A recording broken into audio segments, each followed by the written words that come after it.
Morning Show with me, John, and Dennis. This is the weekly show where we get together and we answer all of your burning questions. So, for everyone who's here with us this morning, starting off the day, good morning. Welcome. Glad to see that you're all here. We are going to be doing a few questions for you guys like we try and do each and every single week. We got some lists, we got some other stuff, but hey, how you doing, Dennis? Doing good. Excited as always. Love these morning chats that we have. Loving the questions. Looking forward to the discussion. I like when we have a few different things to go over. Yeah, so do I. I mean, we got a few of them. I don't have to answer too many questions because, we want to give each question some time, but we have more than 3 today, so we'll also do the question of the week.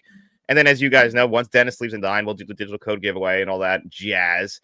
We'll get into all the busy work, but I don't like to waste Dennis's time, so we're going to get right into the questions. And let's see, which one should we do first? I'm going to pick... let's do you know what? We'll do the rom-com first, and then we'll do the spoofs. So it's been a while. What is your top 10 rom-coms? Now, Dennis, are you a rom-com guy? So actually, it's funny. I was thinking about this the more and more I was trying to build this list, and I realized that I think I am, depending on your opinions or like what qualifies as them. Because some of the movies on my list I said out loud, and then it was like, but is it considered a rom-com? Because to me, like, if there's a couple of mine might kind of teeter on that line. Yeah, that's kind of like how my list. I think my list is a little more unconventional, just because I am not the world's biggest romantic comedy fan in the conventional way. Just because they hit those tropes, like you just know what they're gonna do. It's like, will they get together? Everything's going perfect, and then in the third act, for some reason they got to split up, and then they'll get back together at the very end, and then send us home happy. Like, they're always into that, so there might be some classics that aren't on my list, and some that are, just good for other people, but might not love them anyway. Yeah, and I think that's the biggest thing is also what I was thinking was I almost, like there's this feeling that like horror movies are frowned upon in the film industry. They're like, they're never going to be, there's always that stigma to them of always just be B movies. I almost feel like rom-coms are like C movies. If you admit that your favorite type of movie is, or like genre movie is rom-com, I almost feel like people look down on you. And I don't do that. Like, my wife loves them. I think that's the thing. It's a very female-oriented thing. But there are a few on my list that genuinely I didn't just pick because I was like, well, it's on everyone else's. I actually do have a couple on here that I really do like and have watched multiple times. Yeah, no, my list, everyone that made the list is a movie I can stand behind, even if they're stereotypical rom-com or not. These are the ones that I will run back to, and I'll defend them all. Good morning, Christian. Glad you can make it here, buddy. Shamrock Balls is here. Morning to you, two sexy beasts. Goddamn right we are. Wow. Confidence boost. Couldn't thank you enough for that. What's up, Mr. Smelly Potato? Glad you can make it in here. John, I know you're a big Jurassic Park fan. Do you collect action figures too? You should check out Hammond collection figures for Jurassic Park. I wish I can collect action figures, and David knows this. Like, I wish I can collect figures and everything I can display. I just don't have enough room. Unfortunately, like, that takes up 3/4 of the room. Yeah, well, hey, listen, if you want to collect them, I'll store them for you. Yeah, I mean, one day, I'll the dream is to have like a museum, but we'll have to wait and see. Yeah, well, make sure that you go into business with the right people, not some shady guy who's going to try to burn down all your beautiful figures. I like the shady guy, though. He's really nice. I don't think he's going to screw me over. So you'd like to start us off. So start it off with your number 10 rom-com. Yeah, so this is actually one that I just found out is a remake, apparently. Did not know that, but I went with Heartbreak Kid, but it's the Ben Stiller one. Oh, that's a good one. I like that movie. Yeah, I really do enjoy it. I'm not like the biggest Ben Stiller fan. That's why it's at number 10, but I do think this one's pretty funny. There's a lot of different scenes in here that are hilarious. I remember watching it, and it's one of those ones that it was honestly between this and Couples Retreat for number 10. Vince Vaughn. Yeah, because they're just rewatchable in the sense that, like, it's easy. You don't have to really pay that much attention. There's a couple one-line jokes that are pretty hilarious, and this is the one I went with just because I think I've seen it more. And it's kind of like, again, if it's on television, I'll leave it on, let it play in the background, and have a couple laughs. Yeah, that's a nice choice. I like that one. I've only seen it once. I remember laughing at it, but still, he's hit or miss for me. Yeah, that's the thing with him. I think he sometimes is great, sometimes is fine. I don't think he's ever like horrible. No, he's But always trying. Sometimes I feel like he goes like his comedy could be a little bit like too far, like where he's just like overacting his ass off. I'm like, I don't know if that works as much for me. It's like when he's a little bit toned down. yeah, and I guess he's a little overacting in this. He definitely is more of his like Meet the Parents style character, um, or Meet the Fockers. The way he was acting in that is his character to me is almost the same person in Heartbreak Kid. Um, I think the only Probably time overacting helped him was probably that, Tropic and I mean, That movie was just I like ridiculous. Dodgeball. Like that character is insane. That's true. I forgot. Yeah, no, he's he's great. What is it, Dwight? Dwight Gooden. I don't remember what is Dwight Gooden's the pitcher for the Mets. I don't remember what his name. Dwight something. He's the pitcher for the Mets. Yeah, I told you not to interrupt me during my private relaxing time, reflecting time. Oh, that's good. So what did you have for your number 10? I have 51st dates. God damn, I don't have that on my list. That one, I remember when this came out, I saw it in the movies. It was like my birthday movie that year. I was like, we're going for the movies. We're going to see 51st Dates. And I loved it. I did. Him and Drew Barrymore, they did 3 rom-coms together. Maybe another one on this list. But this one, it's a little stupid when you think about it because her memory resets every day. And every day he has to reconvince her that she loves him. But it's also very sweet. So I kind of like it for that. It could be really funny as well. So it's got a little bit of a charm, and it's the rewatchability why I put it at 10. Yeah, and I agree with you. It should be on the list 100%. I actually really enjoy it. I quote it all. I literally almost daily, anytime I'm having breakfast with my wife, I say, "You need to put peanut butter cups in your eggs," just because of this. Hey, tattoo face, like all those kind of things. It's definitely quotable. I've seen it a million times. I like that it's on your list. Yeah, I had to slip one in there. Personal favorite at number 10. I like it. I like it. My number 9 is definitely a personal favorite, and I'm gonna probably catch a lot of strays for this because it's objectively, I understand everybody. I get it. It's stereotypical. My number 9 is John Tucker Must Die. Oh, wow. Yeah, that didn't make my list, but that's a fair call. I guess that is the classic rom-com in some ways. It follows every stereotype you can, but you know what? There's something about it that's just like, I guess it came out at a time, and there's a few on here. I'm not gonna lie. There's probably 2 more on this list that it just came out at a time when like I was the same age as like the characters are supposed to be in it, and so I feel like it was just something that I like meshed with, where it's so bad you really like to watch it. And that's how I feel about this one. It's just, the premise is popular guy John Tucker has screwed every girl in school. Literally, like he dates them and then breaks up with them. And like he's kind of trying to be pretending to be the nice guy, but really he's a dick. And then the new girl, the transfer to the school, they make her super pretty and start to date him with the plan of breaking up with him and breaking his heart in front of everyone to embarrass him. Of course, she ends up, I actually like him and I don't want to do this. And he finds out the whole 9 yards. And then there's another guy that she likes and doesn't want to, all the stereotypical plots. So it is very, very typical. It's also in early 2000s. So, I mean, it follows every trope you can imagine. But if you like rom-coms or you like just movies that turn your brain off, it's really not that bad. No, I've only seen this one the one time as well. It didn't stick, but I'm glad it made your list. Thanks. Yeah. Again, I'm sure that I'm going to get a lot of crap for it, but I'm going to stand by it. And you deserve it. At number 9, I have Forgetting Sarah Marshall. That is a slight punt. Oh, okay. So what's your number 8? My number 8 is one that question mark if it's considered a rom-com. If you look it up, it says that it is. I picked 40-Year-Old Virgin. Oh, no, that's definitely a rom-com, 100%. Like, I was going through my mind, I feel like maybe it's not the most stereotypical rom-com, but if it hits the tropes in some way, I'm like, okay, then it counts. Like, and this one definitely does. It might not get to the point of a rom-com in the same conventional way because, the girl and him don't have like the biggest connection before they start dating, but they break up and get back together. Classic trope. That's it, follows it, and the whole time he's just trying to get back to her. So I mean, I that's why I picked it.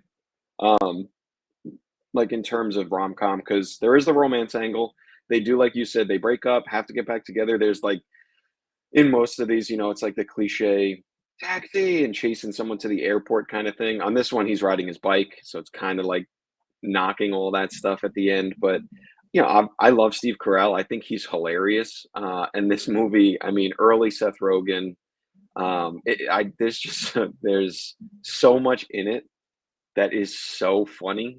And I mean, the poker scene, the waxing the chest scene, when it's is it Seth Rogen and why can't I'm drawing a blank on Paul Rudd are sitting there playing video games like, how I know you're gay, and like doing just Just going dumb stuff through. like that. Yeah, they're regular guys. He collects action figures, like like when he's trying to like everyone's like when he's trying to like yeah, like the tits they feel like bags of sand, and he's like what? Like have you ever felt like are you kidding me? Like, all that stuff. Kevin Hart pops up in the movie and the guy's yelling. It's like I don't know what you just said, but I'm gonna take it as an insult. I use that quote all the time. Like if I don't know what you just said, so I'm gonna take that as an insult.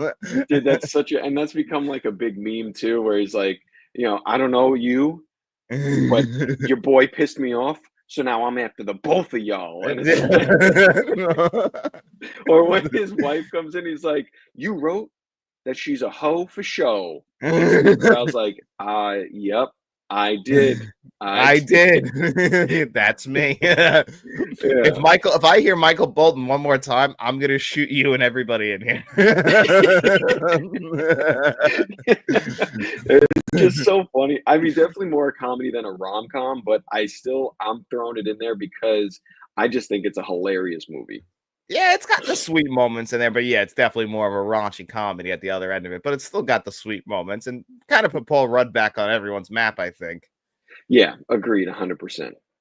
So that's a nice call. Thank you. So what you got at number 8? So my number 8 is Sleepless in Seattle. Okay, didn't put it on my list, so let's hear you. I know this is one of the stereotypical rom-coms, but I love Tom Hanks. And if you're going to pick one of the Tom Hanks, Meg Ryan rom-coms, I think this one is the best of them. It's sad, like in the sense that Tom Cruise is like, wife dies at the very beginning. They move from Chicago to Seattle, start a new life. And he just calls into a radio station and kind of like professes how lonely he is and that, he's happy to raise his son. And Meg Ryan hears it. She's in a relationship with future president Bill Pullman over there. And he's like not really her type, but he's still sweet. But she ends up falling for Tom Hanks over there. Are they going to get together or not? Classic rom-com stuff. I just think that this is a really sweet one of the stereotypical rom-coms. Yeah, and I feel like it's one of the earlier ones. I mean, obviously there's some before and after, but I feel like this is one that when you bring up rom-com or really romance movies in general, I feel like this one comes up all the time. It's I feel like at this point it's in that like classic range where if you're talking about historically, there's some from, a few from the 80s, 90s, 2000s. This one's definitely up there on everyone's list for just classic. It kind of set the bar.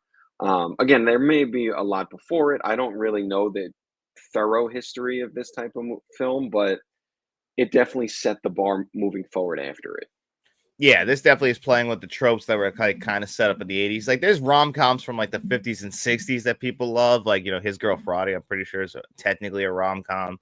But my mindset was like going through like the rom-com tropes of like the 80s and 90s and then like how those got switched around.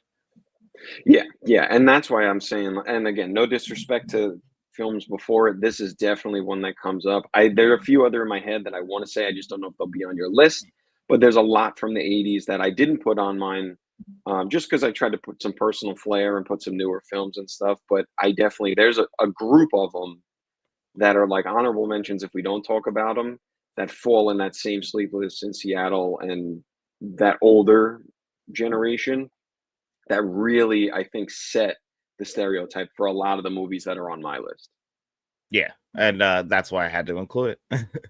I agree. That's a good choice. My 7 is the punt from yours, so only 1 spot up or 2 spots up, but that's Forgetting Sarah Marshall.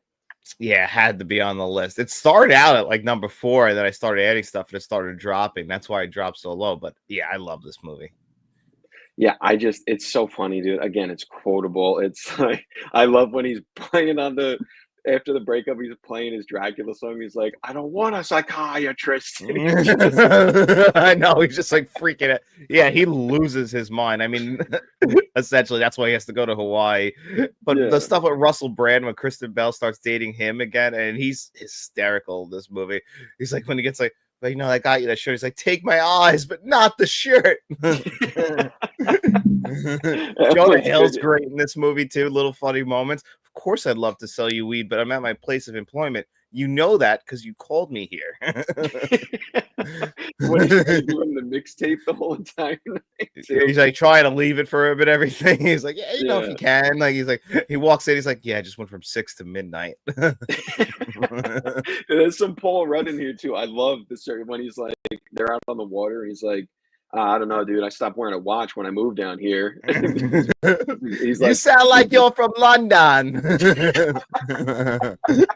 he's like, dude, that's so cool. And he's like, yeah, I mean, my phone has a clock on it, so I just don't need a watch anymore. So I just don't need it. There's just so Oh, much in it. I think it's just hilarious, and it's one of those ones that like it still follows the tropes, I feel, but not in such a glaringly obvious way. yeah, exactly. It's not. It's more again leaning more on the comedy, but underneath it all, it's still about like Mila Kunis and you know how him and why am I drawing Jason Segel? How are they going to get together? And that's a good call. Didn't make my list, Shamrock Balls, unfortunately. Silence of the Lamb. In all seriousness, this is a genre I'm happily delete from existence. Yeah, this, like I said at the beginning, not my favorite genre, and you'll see more as we get towards the top, the kind of movies I pick. So it was definitely more difficult to me. Like when I read Faith my list, she was like, "That's your top 10 rom coms." I'm like, I'm not a rom com guy, so this is the best I could do. I'm not gonna just put movies on here when I don't like them.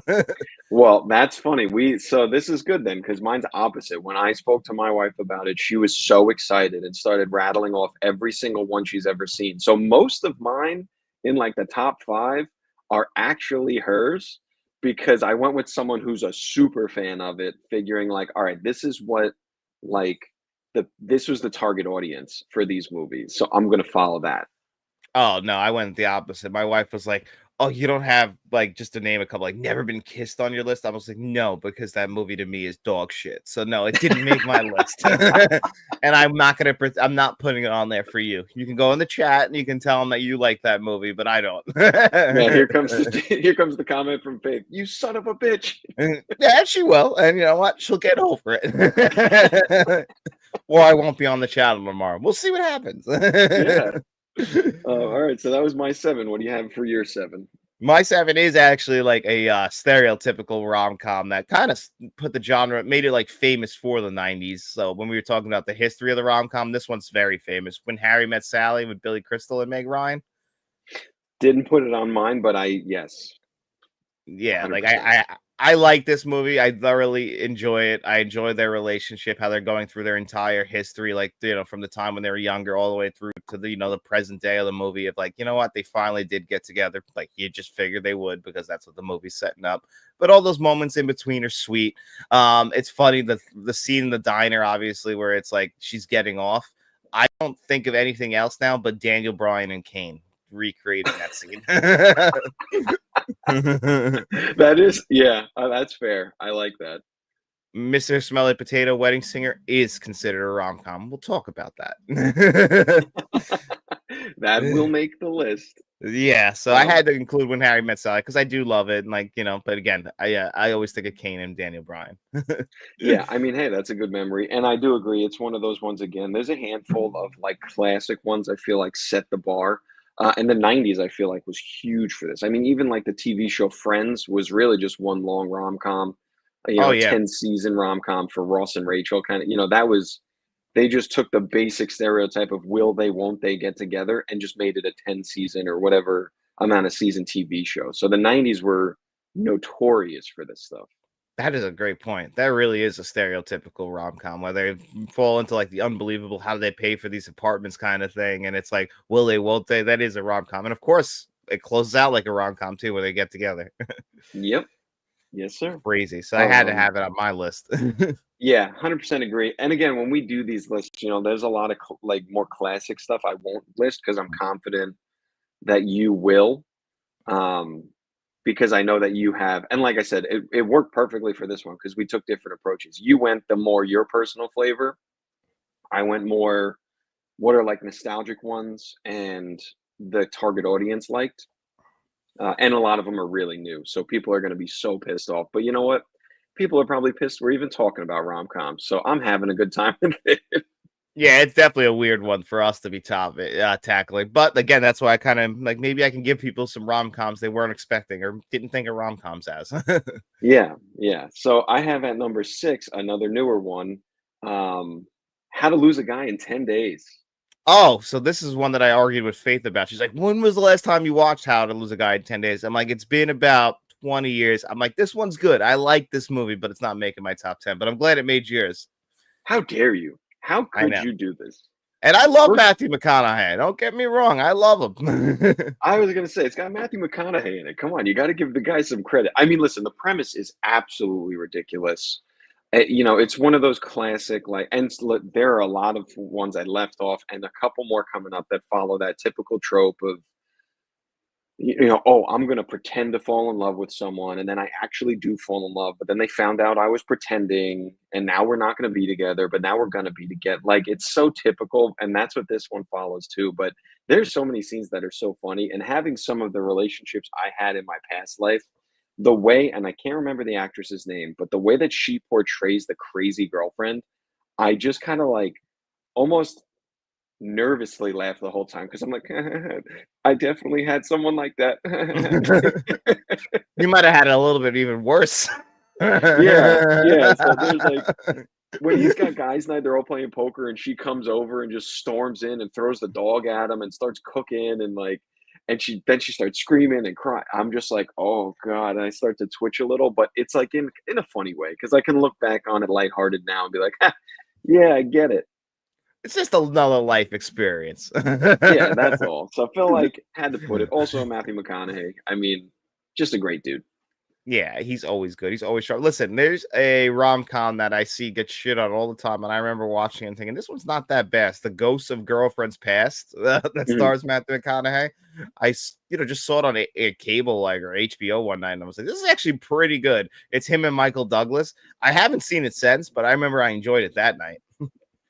Yeah, that's the thing with this. I like that we got this question because I do feel like it's a hot topic. Like David said, he's happy to delete them from existence. I feel like that's a lot of people really despise this genre, but I kind of like. I have to confess that I'm kind of like a corny, like lowbrow movie closet fan. Like I have watched so many of those Lifetime movies on Hulu, like Who Stole My Baby or Mother Nurse, like all the really terrible movie names that are just poorly acted, horrible dialogue. Like the worse it is, kind of the more I enjoy it. So rom-coms don't fall that low on my list, to be fair.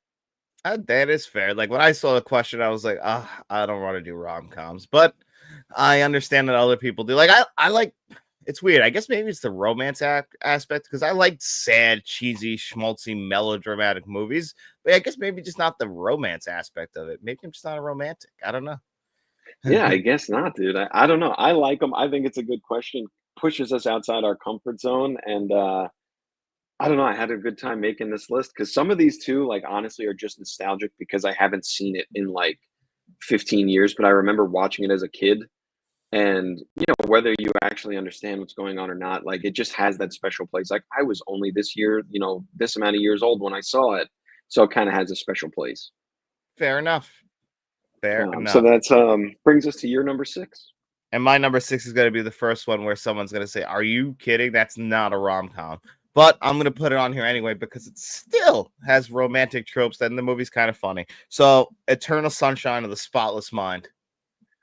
Dude, it's funny. The only reason I didn't pick this one is because I wasn't. It was teetering that line a little too much for me.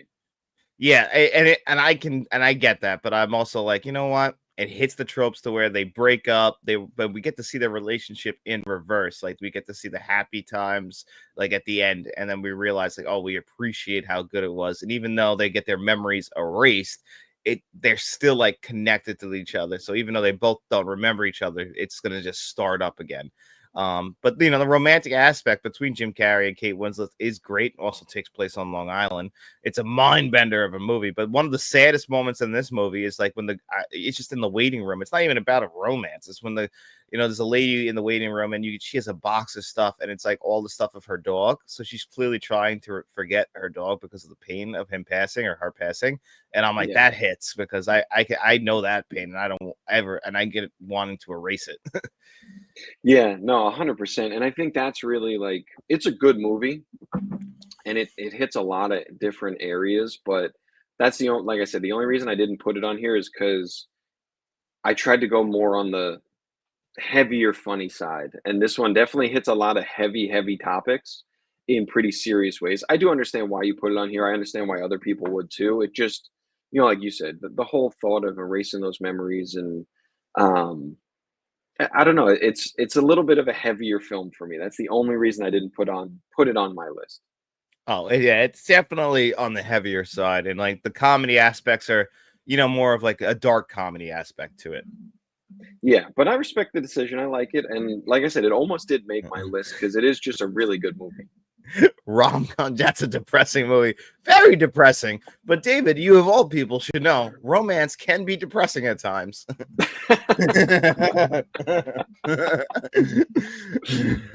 the only way to get through it is to laugh sometimes. Right? Exactly. Like, just look back and go, whatever, shit happens. Yeah. I don't respect it. What do Oh we have to god. number five? Yeah, so top 5. My number 5, another newer one. It's Crazy Stupid Love. Okay, I almost put that one on my list, but it didn't make it. Good choice though. Yeah, I just again, Steve Carell and Ryan Gosling are hilarious in this. I just always think of the one scene where they're first getting together. Steve Carell, they're walking in the mall, and Ryan Gosling's like, "What is it? What's on your feet?" And he hands him his shoes. He's like, "Oh, they're the New Balance 407s." And Ryan Gosling's like, "Oh, those are really cool. Can I see them?" And for some reason, first of all, Steve Carell says sure and takes his shoes off in the mall and hands them to him. And then he just looks at them and throws them off the balcony. That is a very funny. Emma Stone's in this too, right? And I love Yeah, her. yep. Yeah, she That's is. my She's favorite sweet as actress of can be. all time. Yeah, is it really? Yeah, I love Emma Stone, man. I can't deny. Like I always try to go back and forth. Who's my favorite actress? And it's I always ends up boiling to the surface. You know what? It's Emma Stone. Even though she's not done with her career yet, it's Emma Stone. I almost actually put Easy A on here too because she's in it, and I do enjoy that film also. But I went Crazy Stupid Love instead, and then I kind of ran out of room.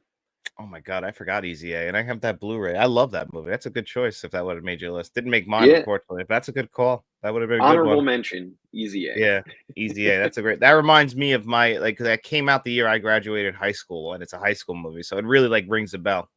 Yeah, no, that's a good one too. But what'd you have at number 5? I have, speaking of Mr. Smelly Potatoes, talking about The Wedding Singer, that's what I have at number 5, The Wedding Singer. Such a good movie, dude. Such and a classic for the time.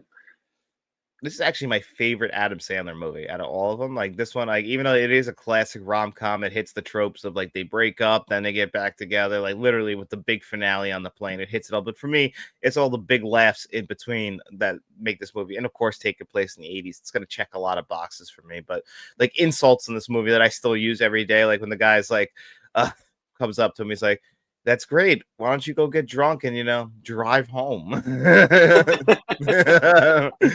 My parents died when I was 9. Do you want to talk about that? Dude, it is, yeah, a lot of one-liners in it that are just like hilarious. The big ending, of course, is funny with Billy Idol, right? On the plane. Yep. Yeah, Billy Idol, huge yeah. ending there. So funny for that. Like his appearance is awesome. I think actually, if you were to talk about like top 10 Adam Sandler movies, this would probably be a lot of people's number one. Not even just rom-coms. I'm just talking in general, like you said, because it is funny. It's I don't know, everyone plays their role so well. He has a really good dynamic with, why am I Drew Barrymore.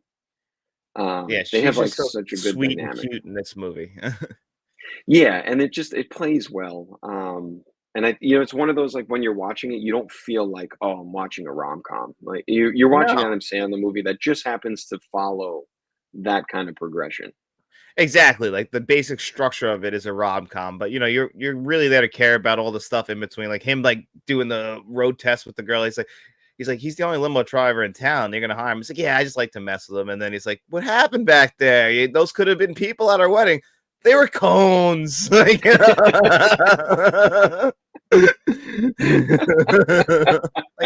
Oh, they were that's funny. cones. Like, it's just all great stuff. Take off my Van Halen shirt. You'll probably make them break up. And then, of course, they do break up. It's a great little joke.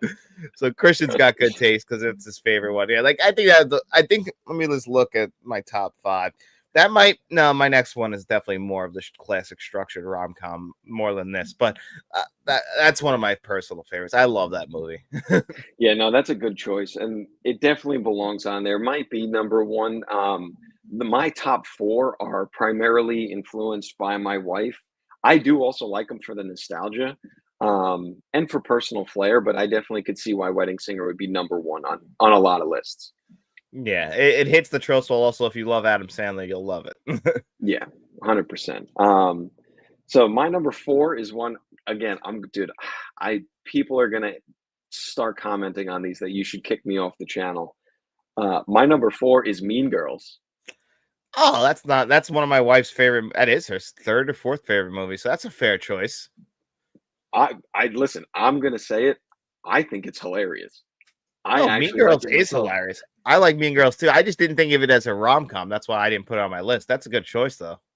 Yeah, I mean, again, it's one of those that toes the line, but she is technically in a romance, will they, won't they, with Aaron, I think his name is. Yeah, the Watcher Um, Test. It's October 7th or whatever the hell it is. yeah, yeah, that so they technically there's romance in here. So I'm putting it on the list for that reason.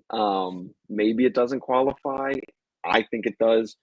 I think it's so funny. I quote things from this all the time, not ashamed to say that.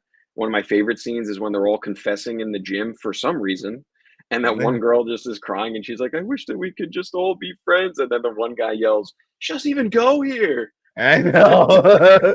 Do you not go here? That you're like, I think you should leave. Yeah, Tim Meadows is a great principal too. He's very Yeah, when he's like, "I will keep you here all night," and his assistant's funny. like, "We keep them past 4." He's like, "I will keep you here until 4." Yeah. So yeah, it's a great comedy anyways, but and Lindsay Lohan, young Lindsay Lohan, great movie. I'm glad that made your list because we do deserve it. And one thing I always find funny about this movie is that Rachel McAdams and her mom, played by Amy Poehler, are only like 5 years apart in real life as far as age. Yeah, listen, that's one thing that all these when you get into the high school movies, the high school kids are always played by, like, 27-year-olds, and it's like, "Alright, come on." Yeah, Rachel McAdams, I think within 6 months is in Wedding Singer. I'm not Wedding, the Wedding Crashers movie, and like getting married. So it's like, I think she's a high schooler here, but she's like a 27-year-old here. Yeah, I guess that's a benefit of looking young. You always get to, play whatever you want.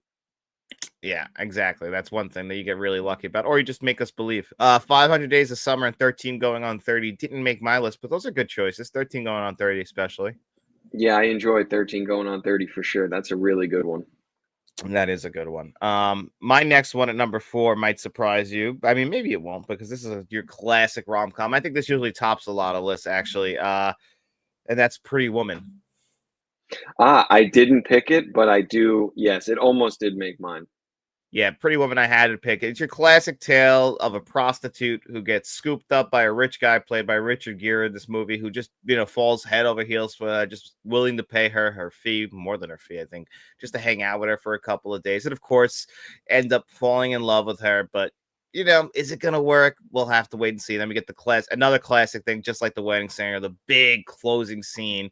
One reason why I love this movie though more than other rom-coms is the music might sound weird, but I love the song King of Wishful Thinking, and it plays over the opening credits. you'd be surprised how much that raises the value of this movie for me.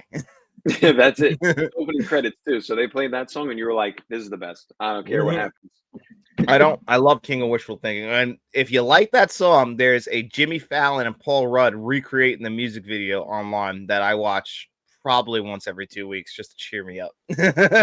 Wow, there you go. Yeah, I mean, good choice for this one too. Got a lot of those classic moments where he slams the jewelry box shut and she laughs, and going to the store. I mean, everyone, the Office redid, talks about it, but the big mistake, huge thing. I Yeah. mean, all that stuff.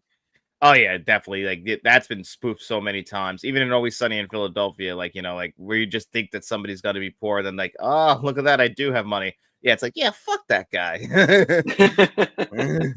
Yeah, I mean, good choice. Definitely, like I said, classic and set the bar moving forward for a lot. For most of the things that I had on my list, your list kind of set the groundwork for them. Yeah, exactly. You got to have Pretty Woman on there. Just a classic tale of a prostitute turned rich lady. That's it. I mean, that's a whole nother conversation. Some of these movies from the 80s, non-rom-com related, dude, if you actually break down the storyline, the one that comes to mind, I don't off topic for a second, is Fatal Attraction. Oh my god. The premise of that movie is he has an affair, and then basically the person he cheated on his wife with becomes the villain. Yeah, and well, she's batshit crazy. That's why it's one thing to have an affair, but it's like he had to pay boatloads of money essentially for his affair. Like he had to suffer the most, like to the point where it's like it'll make anyone think, is cheating worth it if this psycho was around? Yeah, but like, how is it that he cheated and he's kind of the hero at the end?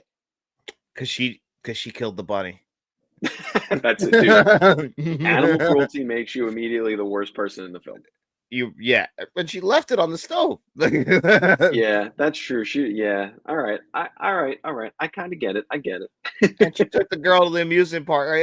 I'm sorry. And I mean, it's just crazy to me that's Glenn Close. I don't know. I've never found her very attractive. No offense to anybody out there, but Glenn Close, never my cup of tea. I get it. They put the leather on her to make her still like a badass, but I'm just going to always think of her in like Reversal of Fortune as like an older lady. I'm like, not for me. Not Yeah. my type. Yeah. Stewie wasn't a fan either in Family Guy. Whenever there's that episode where he's having dreams and Glenn Close is there, and I think at one point she asks him if he wants to like kiss her or have or something, and he's like, "Oh, no, thank you." That would have been me. Even in the 80s and a younger years, I'd been like, no. No. Oh man. I would have let her down easy. Like, you're too classy for me. Look at me. I'm Long Island white trash. You could do better. Yeah, you got Michael Douglas. I mean, you don't want to slum it with me. Whoa, whoa, whoa, whoa, whoa, whoa, whoa. Are you trying to Michael Douglas, you think looks better than me? In the 80s? Fuck you. All right. What's your number three? So my number three is another one I'm sure I'm going to get shit on for, but this is purely nostalgia for me, and that is Bring It On. Listen, that's fine. Like, it didn't make my top 10, but I love Bring It On. I do. That's just one where, again, I just didn't think rom-com, but it's 100% a rom-com. Yeah, and it's just of the time. It's so dumb, the cheerleading thing. There's so many stupid things in this that it's, again, one of those turn your brain off and watch it kind of movies. Couple of really good jokes in it, but it's really more a nostalgia thing for me. I remember seeing this when I was super young, and it kind of has just always been in the background, and I've seen it more than once in my time, and I don't know, I enjoy it when I watch it because of how ridiculous it is. Which is fair. I mean, they really do have those cheerleading things. I was surprised. I worked with a guy and his daughter did that. He had to go to Florida for a cheerleading competition. So it gets taken really seriously like they do in the movie. Yeah, and only the first one. I've never seen anything following the first one. As far as I'm concerned, there is only one. It is the original Bring It On. There's nothing that has ever happened since then. Yeah, it always fascinates me to look at this cast of the movie, like just before they like blew up. Like Kirsten Dunst, like right before, like she was a child actor through the 90s, so it makes sense. But it's like to think that Kirsten Dunst was in literally Bring It On is crazy. Yeah, dude, she kicked ass. She did. She was great. I love it. My number three, I don't think people think of this as a rom-com, but it definitely has the rom-com structure, and that's Coming to America. Oh, wow. Okay. Yeah, think about it. Like, he's looking for his queen. He finds the girl he wants to be with, but she just, because of their parents and everything, it's not going to work. But what happens at the very end when he's about to marry the girl he thinks he's going to marry? It's the one he truly loves. So we get the big ending. We hit all the tropes. Guy searching for love. He doesn't want to be, stay there. I always forget the name of the country he lives in. It's Zamunda. I think it's Zamunda, but he's the prince of it and everything. But that movie, most people just think of it as the Eddie Murphy comedy because he plays, multiple characters. Him and Arsenio Hall play multiple characters, and you're there for the bigger laughs. But it's still a rom com. Yeah, that's a good point. It's just a good comedy. I never would have thought of it in the rom-com light, but that's a good point though. It definitely does, maybe it doesn't. I think because it's not so like nail on the head kind of thing. It's got because it's Eddie Murphy. I think like we talked about Wedding Singer, it's Adam Sandler. So you just think of Adam Sandler. You could argue like Billy Madison is a rom-com because he's in love with his teacher. You can argue a lot of that stuff, but it doesn't feel like it. I think that's what this one too. It's an Eddie Murphy film. It's a comedy that he's cracking his jokes, so people don't look at it and say, "Oh, rom-com." They just think, "Oh, Eddie Murphy." Yeah. He never found Freddie Mercury. Freddie Mercury. No, he didn't. That was disappointed. He goes to the fact that they choose to go to Queens to find his wife, and he gets there, and he's like screaming, and he's like, "Fuck you!" And he's like, "Yes, fuck you too." Man for the Giants kicked the ball through the giant H last night. It was a wonderful film, a wonderful night. And he's like, "Son, I'm going to tell you this only once. If you want to keep working here, lay off the drugs." Oh man, that's good. No, good choice. I like that you put it on here. Nice. I get nice people kinda might say combo. I'm reaching, but like you could see again where I'm coming from my it's actually great. I love Coming to America. You can see where I'm like I was bending over backwards to find rom-coms that I like. Yeah, I get it. I get it. Yeah, and that's a good choice though. Your justification makes sense. I'm all right with that. I appreciate it. So what's your So number two? my number two is an actual rom com, and it is my wife's favorite. So she's probably upset it's number two, but that is 10 Things I Hate About You. Fair enough. That was one where my wife was mad that I didn't put on the list. So I'm glad that you have it at number two. Faith was like, "You don't have 10 things." So she's like, this is the one where she was yelling. When was the last time you watched it? I'm like, "Well, I'm not." So Honestly, it's not bad. Also, Heath Ledger's in it, so I mean, yeah, this is the props to famous him. one where he's singing on the bleachers about her and everything. And then I always just think of Not Another Teen Movie where he's like, "Sing a song about her," and he's like, "Janie's got a gun." Janie Briggs has a gun, and they're all like freaking Yeah, out. yeah, she gets like tackled by the security team and arrested. So I always Yeah, just that think of is that than from the there. original. Yeah, I mean, it is, one of those classic, like, if I'm remembering correctly, like the younger sister wants to go to prom, but she's not allowed because her sister, her older sister, or I don't know if she's older or not, whatever. She didn't go to prom, and she's like an artsy fartsy, hates everyone and hates the world kind of person. But then she starts like dating Heath Ledger because I think her little sister pays him. So, it's classic. Like he gets paid to date her and take her to prom, but then she finds out he got paid and then they don't talk to each other. But all along, they actually were meant to be together, kind of thing. So it's very stereotypical rom com. But I do love Heath Ledger. And it's not a bad movie. If you like rom coms, if you hate them, I get it. You probably tuned out 40 minutes ago on this list. But this is a good one if you're into the genre. Yeah, I'm really glad that you do like rom-coms, or else this would have been just us both shitting on it. And it's not fair because, like, literally, Rogue One asked this a question. And clearly, like, people like Mr. Smelly Potato, they like rom-coms, so it's not fair for me to come on here and like just shit on them. David might agree with me, and but like not everybody does. Like, this is a divisive kind of genre, so I'm glad you came on here and put the ones that people truly love on there and give them the due. It's not fair to just have me disrespect them like that, but I will. Yeah, yeah. Well, you and David are, old man yelling at the clouds kind of thing on this one, I think. And I'm trying. I'm trying, guys. Anyone out there watching who likes rom-coms, I'm doing my best. John's probably not going to invite me back anymore after this. So just know that I died on this hill for you. Yeah, you will die. But um you have for number my two. number two is actually one that doesn't have the happy rom-com ending. It does hit all the tropes, and it's definitely a rom-com. And that movie is Broadcast News. Have you heard of this one? I have not. So this one is directed by James L. Brooks, who's probably most famous. I think you said you like this movie. As Good as It Gets. Is it Oh as good yeah. as it gets? Yeah, he's the guy who directed that one. Let's later in, and then he also directed one of my other favorite movies. Talking about like how I like melodramas that are gonna make me cry. Terms of Endearment, guaranteed to make me cry every time I watch it. But in Yep. between that, he did this movie about people working in broadcast news. Stars Holly Hunter, with William Hurt and Albert Brooks. Basically, a love triangle between the three of them, all in different positions. One's like a producer for the network, one's an anchor, and another guy's like an infield reporter slash journalist. And the three of them, it's kind of about the news network, but Holly Hunter is the one that they're all coveted after, William Hurt and Albert Brooks, and it's like who's gonna win her in the very end. I guess I kind of spoiled the ending already by saying it doesn't have the happy ending that you would expect from this, but it's actually just like a true dramedy, and I appreciate it for it. Yeah, and I mean, listen, it's good to have other stuff on this list than the most popular ones, and especially something like that where I think it's good to have things on here that kind of break the mold. Like I've talked about how many of these that follow the same thing, like, you know, the not pretty girl is pursued by the popular guy on a bet or on money, and then they do fall in love, but then they find out it was on a bet, so they break up, and then dramatic chase to the airport or dramatic chase to the bus stop, whatever it is, and all very, very formulaic. It's good to have something like you're bringing up where it kind of breaks that mold. It still has some comedy aspects. There is the romance angle, but maybe, you know what?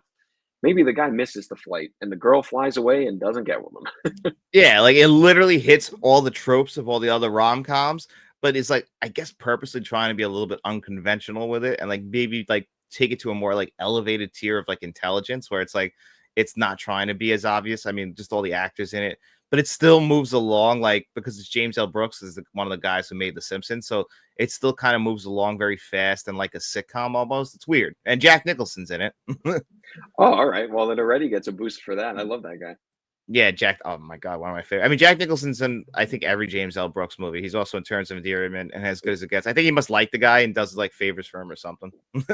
Yeah, you know what? It's funny how some directors get like that. Like Tarantino has his list, and I feel like there are actors who or directors who just have their list of guys or girls that they just want. They're like, you know what? You're going to be in everything I do. Yeah, you get me. You get me. I'm not judging. I'm not I know a lot of people enjoy this genre more people that I've enjoyed a few other. However, it's not a genre I seek out or would mind if I never existed. Yeah, well, we can't erase things from existence, but yeah, I get it. It's one like, especially when you're on YouTube, it's like you can't ignore any genres, even if you don't like them. It's like you gotta like at least like find some common ground. Yeah, I think, like I said, there's a good balance, because there's plenty of stuff we talk about that you, oh, that's a good point. Something's got to Something's give. gotta something's gotta give. Yeah. Something's gotta give. That is a good one. That's a good one. Yeah, Jack can do romances, which is a surprise. Yeah, no, he could do everything. But yeah, I He think can. it's He's good to Jack have this Nicholson. stuff. We talk about stuff all the time. There are genres and certain, when we did our A24 video, plenty of people like that, and I was very against A24. I don't like much from them, if maybe two things. So I mean, to each their own. There's stuff that I don't mind or that I like that people hate, and stuff that I hate that people like. That's why I like these questions, because it forces us outside of that comfort zone. We have like our kind of lane that we like to stay in, but this pushes us into something that's like, oh, you know what? Let's see. Yeah, I think that counts as a romance, Witches of Eastwick. That's a good call. Old Jack. It's your old pal Jack here. So are we up to our number ones? We are up to number one. Oh wow. Yeah, so my number one is one that this one I actually really like and watch pretty frequently, and that is Can't Hardly Wait. Oh, okay. That is a good one. Yeah, you got Chris Griffin starring in it, so that's good. Yeah, I know. My God, which is crazy. The most. What year was this? 1998. Oh, that's a good call. I like this one actually. Yeah, it's just, the high school party, and there's like four or five different storylines going on. You got the one guy who's desperate to tell the popular girl he loves her, the popular girl getting dumped by the popular boyfriend because he thinks he's going to get all the ass he can in college. Then he meets the guy in college. who thought the same and was like, "Well, dude, you're not going to get anything. You're just a freshman." You have Barry Manilow is all over this thing. You have Uh, a stripper dressed like an angel giving advice to a high school kid at some bus stop. I mean, you got it all. a little bit of everything in there. I mean, hey, I'm glad that this is your number one. I haven't seen this one in years, but I do remember actually liking this movie. Yeah, it's just a silly one. I think the soundtrack is great too from the time. But listen, there's a lot of really dumb stuff. I mean, Seth Green's character is just ridiculous, wearing like ski goggles for fun. Like It's the it's 90s. just yeah, it's full of 90s. The 90s are all over this thing. So you got to be going in knowing that. But I really just think it's a nice, easy watch. Couple funny things in it. I do. This is one I personally do like. I never got the ski goggles thing of the 90s. I never was able to figure that one out because there would always be beach kids too, and I'm like, the fuck are you doing? Yeah, no, it was never incorporated into my dress. No, I always thought it was dumb. Yeah, yeah. My number So, one is a little bit more again unconventional, but it does hit the tropes, and that is Groundhog Day. dude, it's so funny because when I was doing my research into this, that came up, and I was like, should I? Shouldn't I? And I didn't, hoping you'd put it on your list. Yeah, I had to, and I no one of my favorite movies. I love Groundhog Day. It is my out of all the movies Bill Murray's made, this is still my absolute favorite. Of course, I admit I'm one of those people who absolutely loves the Groundhog Day trope of like repeating the same day over and over and just seeing like the little differences and how things change. It works for me. Then you bring in like Bill Murray's sarcastic sense of humor. I love it. Annie McDowell playing the love interest. I never, ever, really, ever care for her, but she works very good in this movie. It's my favorite of her, of any of her performances. She gave birth to a great daughter who's doing great work now, Margaret Qualley. So, gotta thank her for that. There you go. Thank you So, very much. and it's Groundhog Day. I like Groundhog. Never thought as a rom com though. Again, I might be reaching, but think about how him and Annie McDowell's character start in the beginning of the movie. He calls her hair. He's like, he calls her hair piece. He's like telling her that she's gonna, be like they don't like each other at all. But he ends up wearing her down to the point where by the end of the movie they're a couple. Yeah, and I think that was kind of one of the bigger reasons I didn't pick it too. Is again, just like a couple of the other ones we talked about on your list, like it was on that line where I just was like, I don't know, we'll see. I like I said, I figured based on how we did these lists, you might have this one on here. If you didn't, it would be an honorable mention for sure. I just wasn't confident enough to say this is a rom com. Yeah. And I get the argument. There's long periods of the movie where Andy McDowell isn't in the movie. It's really we're following Bill Murray the whole time. But when she does come in, and she also gets the big arc at the end and everything. Like that's really what makes him be human. Like realize that there's more to live for than just being a cocky douchebag. Yeah, so I get it, and it's a good choice. If anything, it's a good choice because it's just a great movie. Yeah, and that's exactly what I was thinking. I was just trying to go for great movies, but yeah, I get it. My list might be a little bit more of a reach than your list, but hey, that's our list. And why don't we this also applies to Ghostbusters. I suppose you could stretch with Ghostbusters and Sigourney Weaver, but I'm gonna go with I'm gonna go with Groundhog Day. And now I don't remember. Do you remember who asked us what the top 5 spoof movies were? I can find it right now and tell you. No, I don't think they sent us a question. It was in the chat last week. Oh, yeah, no, I actually don't. I do not remember. So last week I do somebody asked, apologize. if you're in the chat, let us know. But someone asked us what our top 5 spoof movies were in honor of The Naked Gun coming out this week, the remake with Liam Neeson. So we did 5 each, and this was actually pretty hard when I got to actually thinking about it. Yeah, I don't know if you did similar to mine. So the way that I did it was a lot of them are like collections, because a lot of times when people do spoof movies, there's multiple in under one title. So I didn't, for obvious reasons, because it's only a top five. I didn't limit it to just one per slot.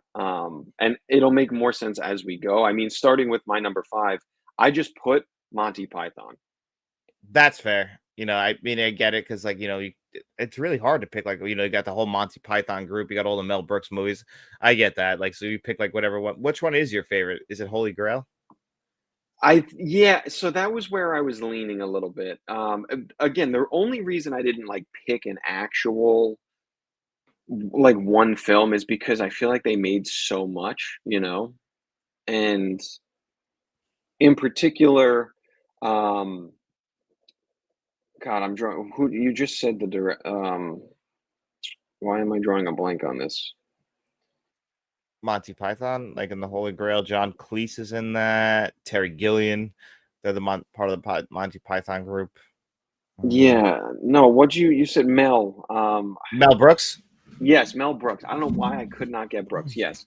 I couldn't really pick one in it because like that whole, they do so much. That again, that's what I mean by collection. Like there's so many that, and I feel like the Monty Python ones, not that they were the originators of it, but I feel like they kind of set the bar moving forward for what spoofing was because they really like some of their stuff is really like surreal and over the top, and like Life of Brian is Life of Brian's crazy. great. Yeah, like that one's out of control. Um, it just so I had a hard time picking just one film from this.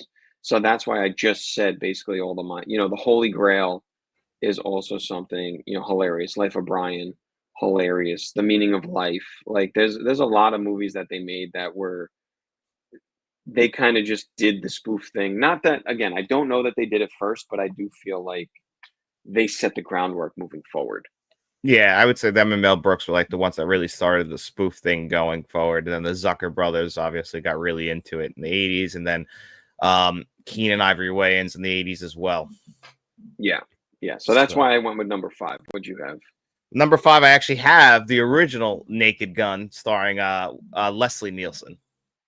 Okay, so that's a slight pun. We can talk about it. That was my 4, so we could talk Okay. about it now. Yeah, I love the original one. Like, I mean, it's a mile a minute, like just joke after joke after joke that, some don't always hit, but if they don't, there'll be another one coming up right behind it. It's just downright stupid. He's the worst cop. Frank Drebin is like the worst cop imaginable. My favorite joke in this movie is like when he first gets fired and he's like, "Can you believe it? Next time I shoot somebody, I might get arrested."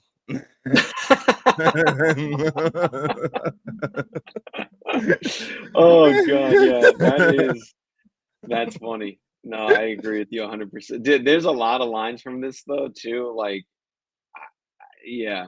I will say, like you said, some of it doesn't land, some of it does. Like, and when they land, it is hilarious. Yeah, I mean, it's got a ton of visual gags. Like he can't drive. He hits something every time he pulls up to a place. Like until the point where he literally the car is moving on its own, hitting people, and he's like, "Did anyone get a look at the driver as he's shooting at a car that he was driving?" And has no idea. Oh god, yeah. No, I agree, and so I guess actually I'm curious, what's your first gut reaction to there being a remake? Well, I'm gonna see it. It's ironic. I guess it was intentional that they got Leslie Nielsen to play this, Liam Neeson to play the role, having the same last name as Leslie Nielsen. In the same kind of way, Leslie Nielsen before he did comedy and Airplane, he's a serious actor. So it's like, can Liam Neeson pull it off? I think he might be able to. It looks like based on the commercials and stuff that he's game to try anything. So I'll give it a whirl. I hope it's good. Do I expect it to be good? Probably not. Yeah, it's gonna be a tough one for sure. Um, I just I'm nervous because again, like it's cheesy, but I think it's cheesy and it fits the time, And thinking about some of the other quotes, like remember the life support joke? Oh my god, there's so many in here. Like doctors say he's got a 50-50 chance, but there's only a 10% chance of that or something like that. Yeah, and he's like he keeps making it worse with him hurting OJ Simpson, which is crazy that it's OJ Simpson in this movie too. Yeah, that one is pretty bad too. But yeah, I mean, they listen again, like we said, when the jokes hit, they hit. When they miss, they miss. I am a little bit nervous. I'm hopeful. I mean, I like you said, give it a chance, but typically these kind of remakes don't hit the mark.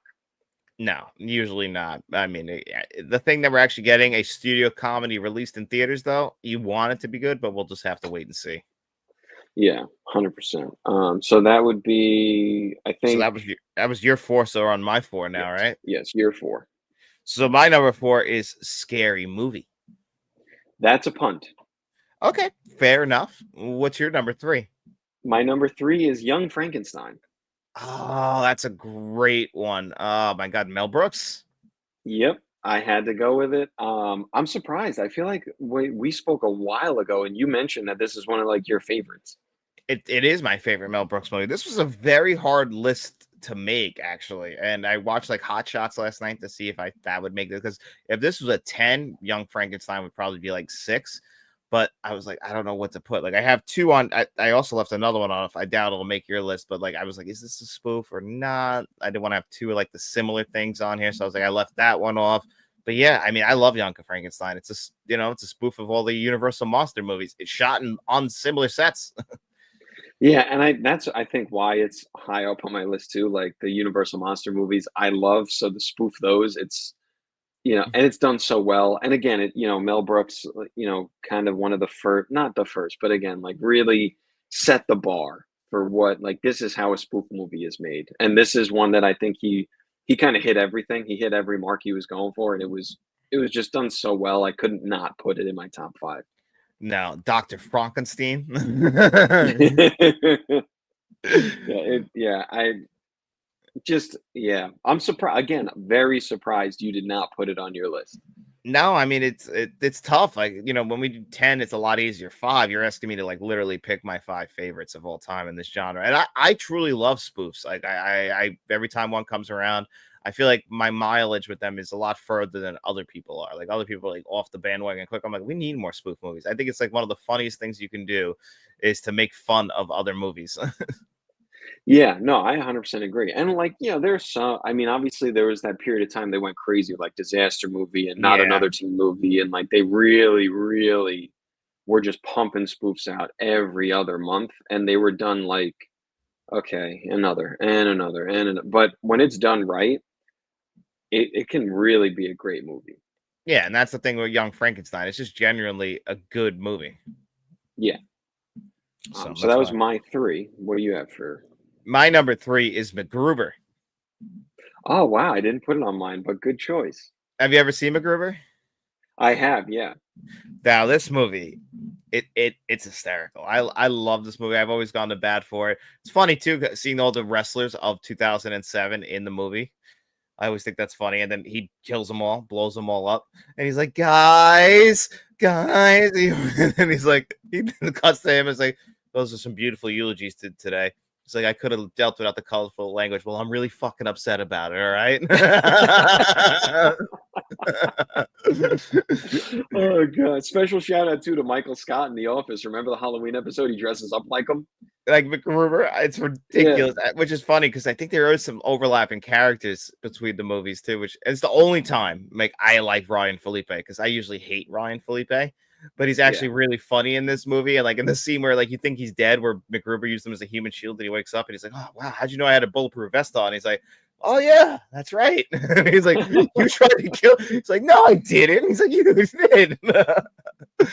The thing with the license plate is great. I was trying to, he's like freaking out about it. Or again, the music of the movie is great because it's a spoof of all of the 1980s action movies and like MacGyver, obviously. Yeah, yeah, no, and I think those two, like, as we're seeing, Naked Gun was making fun of a lot of the cop movies. This one's making fun of a lot of the action. I think like when you kind of generalize the spoof, it goes a lot farther than like specifically. Although my next two will kind of ruin that theory, but the fact that it didn't focus on like one thing, it really did. Like it took all the tropes and was like, here, this is what it is, and made jokes out of it. I think it's hilarious. Yeah, I exactly make jokes out of like making fun of an entire genre. Like you expect this guy to be smart, but everyone's coming to him as like the god that he is, and then he's not. Good morning, Stone Gas Man. And then of course there's the scene where he's fucking the grave, and he's like, "I'm gonna shoot, I'm gonna shoot." It's absolutely insane. Yeah, I mean, listen, I could see why some people would think like it's a little too over the top and not funny, but I'm with you where I think that the jokes hit, and It like, you have to give it a chance. If you go in with a negative attitude, you're gonna be like, "This is the dumbest thing I've ever seen." But if you go in just lighthearted, like, "Let's see what this is about," I think you'll think it's hilarious.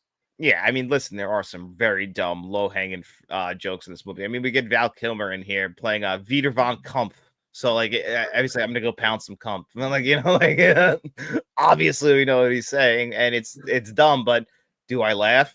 Absolutely, every time. Yeah, I can't that's help good, I myself. like I it. love it. Yeah. That's a spoof. Oh, I've never seen Super Fast. I'll have to a spoof of a Fast and Furious movies. That has to be good. Oh, yeah, I'm sure that it's got plenty of material to work with, that's for sure. Oh yeah, I mean, my God, should have just called it Family. Yeah. So what's your Alright. number three? No, my 3 was Young Frankenstein, we're on my 2. Oh wow, what's your number two? That's where I put Scary Movie.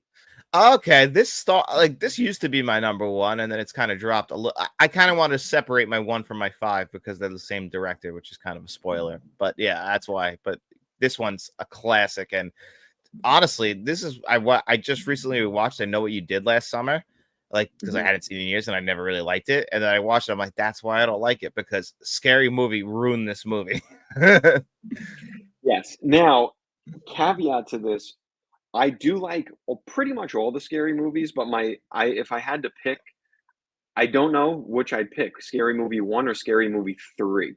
Those are the 2 that I really, really enjoy. I like the first three, and then they fall off a cliff hard. Yeah, 2 is fine. Like, I don't mind 2, but if I had to put it in order, I think my favorite would be 1, 3, 2. I think Like, that would 2 be would be my the bottom of exact. the 3. I think that'd be my exact ranking too. Yeah, because 1, I think, is just hilarious. I mean, you have, all the Scream references, all the "I Know What You Did Last Summer," like, all of it is just so funny and so well done, and I even, like, one year for Halloween bought the mask of the Scream with his tongue sticking out from the "Wah!" thing. Yeah, it's very much a time capsule of the time. So, like, if you were somebody who was around then, that "What's Up" commercial from, like, I think it was Bud Light, like, that's what it's making fun of. Like, he's got the scene with the Matrix, like, where they're clearly on the wires. I remember being in school and people quoting this, like, "I'm gonna play tennis with your balls." Like, I remember, like, because people just thought it was so funny that I quote this movie, and it is just like, again, I can't, like, I was watching I Know What You Did Last Summer when Ryan Felipe is screaming, "That's my girlfriend." I'm like, I can only see it from freaking I Know What You Did Last Summer, or like when he gets the picture of the car, but in Scary Movie, it's the picture of his baby dick, and he's Yeah. and he's like, "Oh, you got one too?" He's like, "He's got a baby dick also." She's like, "No." It's a real condition. It's a real Yeah, condition. it had to be 2. It was almost my number 1, but you'll see Then why it's a my number small 1. dick's like a disability. Yeah, that's it, like a disability, man. Oh my god, it's so fun, and just, like, the over the top shit that they do, like, the one boyfriend, when they're like, "Where is he? He's late for school again?" And he walks out of the trailer that's parked on the front lawn of the high school. He's like, "All right, good night, like he's like, good night, Big Jim, Little Jim, Slim Jim." Yeah. Dude, it's so funny.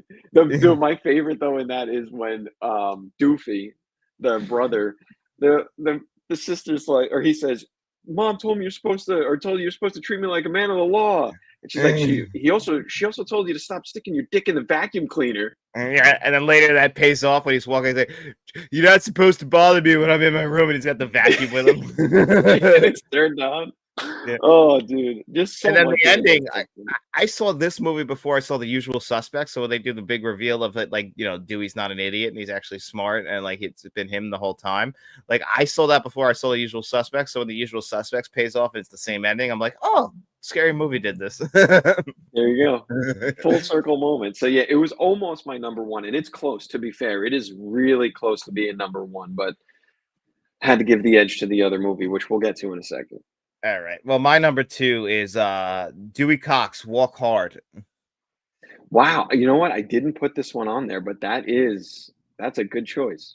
Well, this rose up because I just rewatched this the other day, like a couple weeks ago, and I quote this movie a lot. Like, you never once paid for drugs, not once. And like that running gag every time he goes in the room when they're doing drugs, and Tim Meadows says, basically describes it. He's like, "Well, it's probably really addicting. That's it. It's not habit forming." He's like, "Well, I'm probably he's like, I'm probably not gonna like it though, right? He's like, that's the thing. It makes all your bad feelings turn into good feelings. And then it just keeps escalating with drugs to the point like where he's like pills. He's like, it just says this is just the next logical step for your character. It's just so many. Oh. You can take my house, but you will not take my monkey. No, that's a good choice. I'm surprised actually. I have to go back and I've only seen it like once, maybe twice, so I have to give it another shot. I'm surprised that since it's a top five, it made your top five, and that it's so high. I mean, number two, it's got to be pretty Oh, solid. it makes fun of all those tropes in all those movies, mainly Walk Hard and Ray, but like any kind of music biopic, it's just hitting all the tropes and like to the umpteenth level. Like, he's describing it's like, listen, I'm not gonna be here every time you have a kid. It's just let's just face some facts. I'm gonna miss some births. And he's like, or like when they first get together, he's like, the girl he's with, he's like, I'm Dewey's 12-year-old girlfriend because they never change the actors, they stay old no Yeah. matter what. So it's just all that dumb shit is just what makes this movie work. It's just so ridiculous because like some of the jokes are stupid, but they're stupid like in the best way. Like he wants this he's like he gets a giraffe. He's like, how much money do you want for this? He's like, you're not gonna pay me, but I'm taking that giraffe.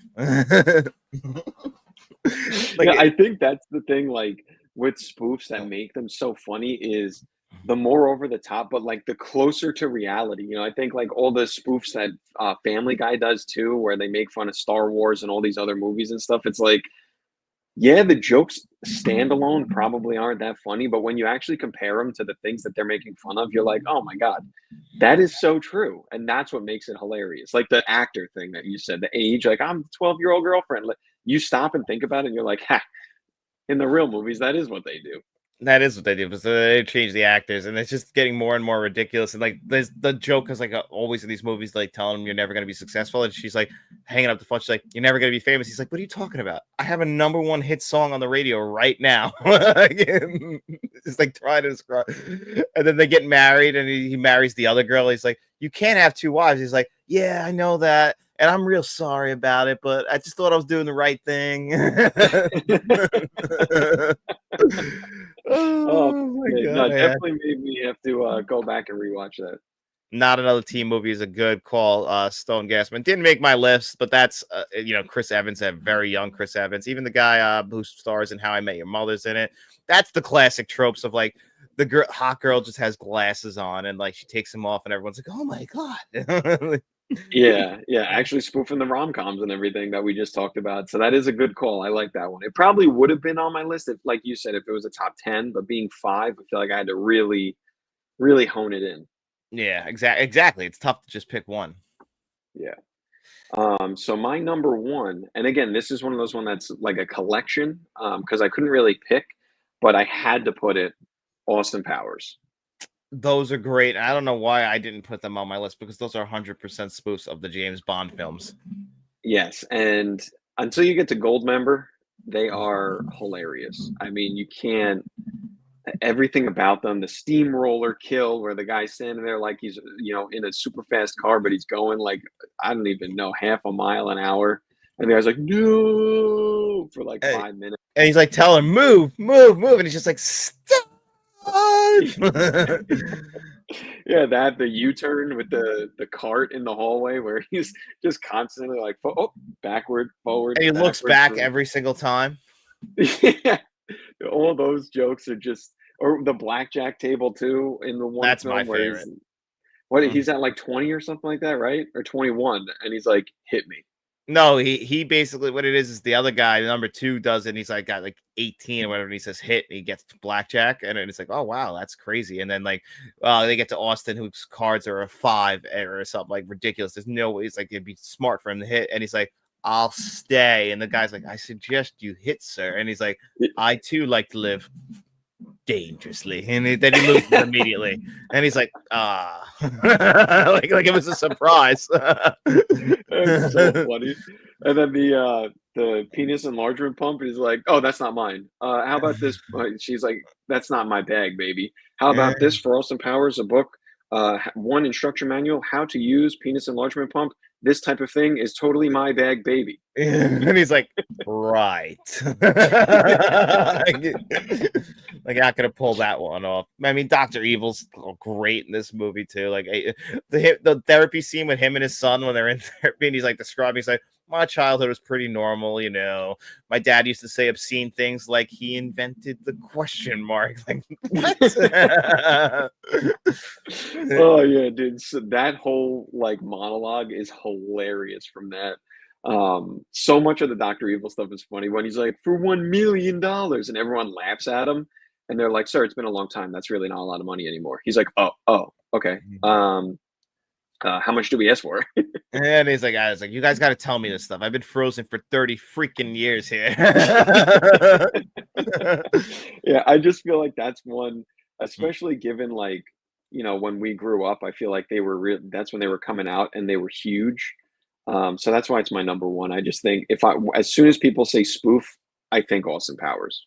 Yeah, I mean, those are great ones. And they get better and better when you watch the James Bond movies and you see what they're making fun of, and it's like perfect, dead on. Yeah, 100%. So, what was your number one? My number one is don't be a menace in South Central while drinking your juice in the hood. Dude, oh my God, I'm so happy you picked this one. It is so funny. Yeah, and this is basically just a spoof of the hood movies that were coming out in the early 1990s. You know, basically they're all in the title, like South Central, Boys in the Hood, Menace to Society. It's a perfect. I think this is the second one Keenan Ivory did, because he also did "I'm Gonna Get You, Sucker" in the late 80s, which is a spoof of the blaxploitation movies. That's Yeah. really funny too, but I think this is the peak of it. Like Shawn Wayans, Marlon Wayans. They are hysterical in this movie. There's so many great jokes. Bernie Mac pops up. Like, I quote that, I hate black pepper. I hate Whoopi Goldberg's lips. Like, I'm just freaking out about it. Dude, they are so funny.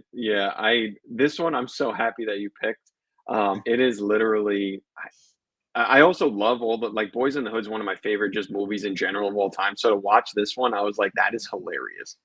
Oh my god, all the little things, like when he's in the car and all the leaves are like falling down, and it's like such a funny joke, because if you watch the movie, like, you're like, why are there so many leaves falling out outside the car? And then they take it to uplift the thing. No Airplane. Yeah, that's crazy that it didn't make either of our lists, but again, it was hard to make a top five. Some fell to the wayside. I mean, Airplane is an all-time classic. It's tough to pick of top. This could have been an easy top 10. It's funny we did top Yeah. five for this, but not top five for rom-coms. Yeah, probably should have rotated it, but yeah, there were a few that didn't make my list that should have. But again, that would be for more of a top 10. But I just one sec, John, I'll be right. Did you just cut out? Oh yeah, he said he'd be right back. So it's just me until he jumps back in. Something happened, but hey, that was my Airplane is a classic movie though. I have black keys on a piano. That was, I mean, all right, now Vogue, like that was like you got the tear running. That was a perfect spoof. So I absolutely loved that. I don't know why he had to run out, but he'll jump back in when he can. And other spoofs that, I mean, MacGruber again, like that's why that had to make my list. You could have picked any of the Scary Movie franchise, any Mel Brooks movie. Those are all great. I mean, Blazing Saddles.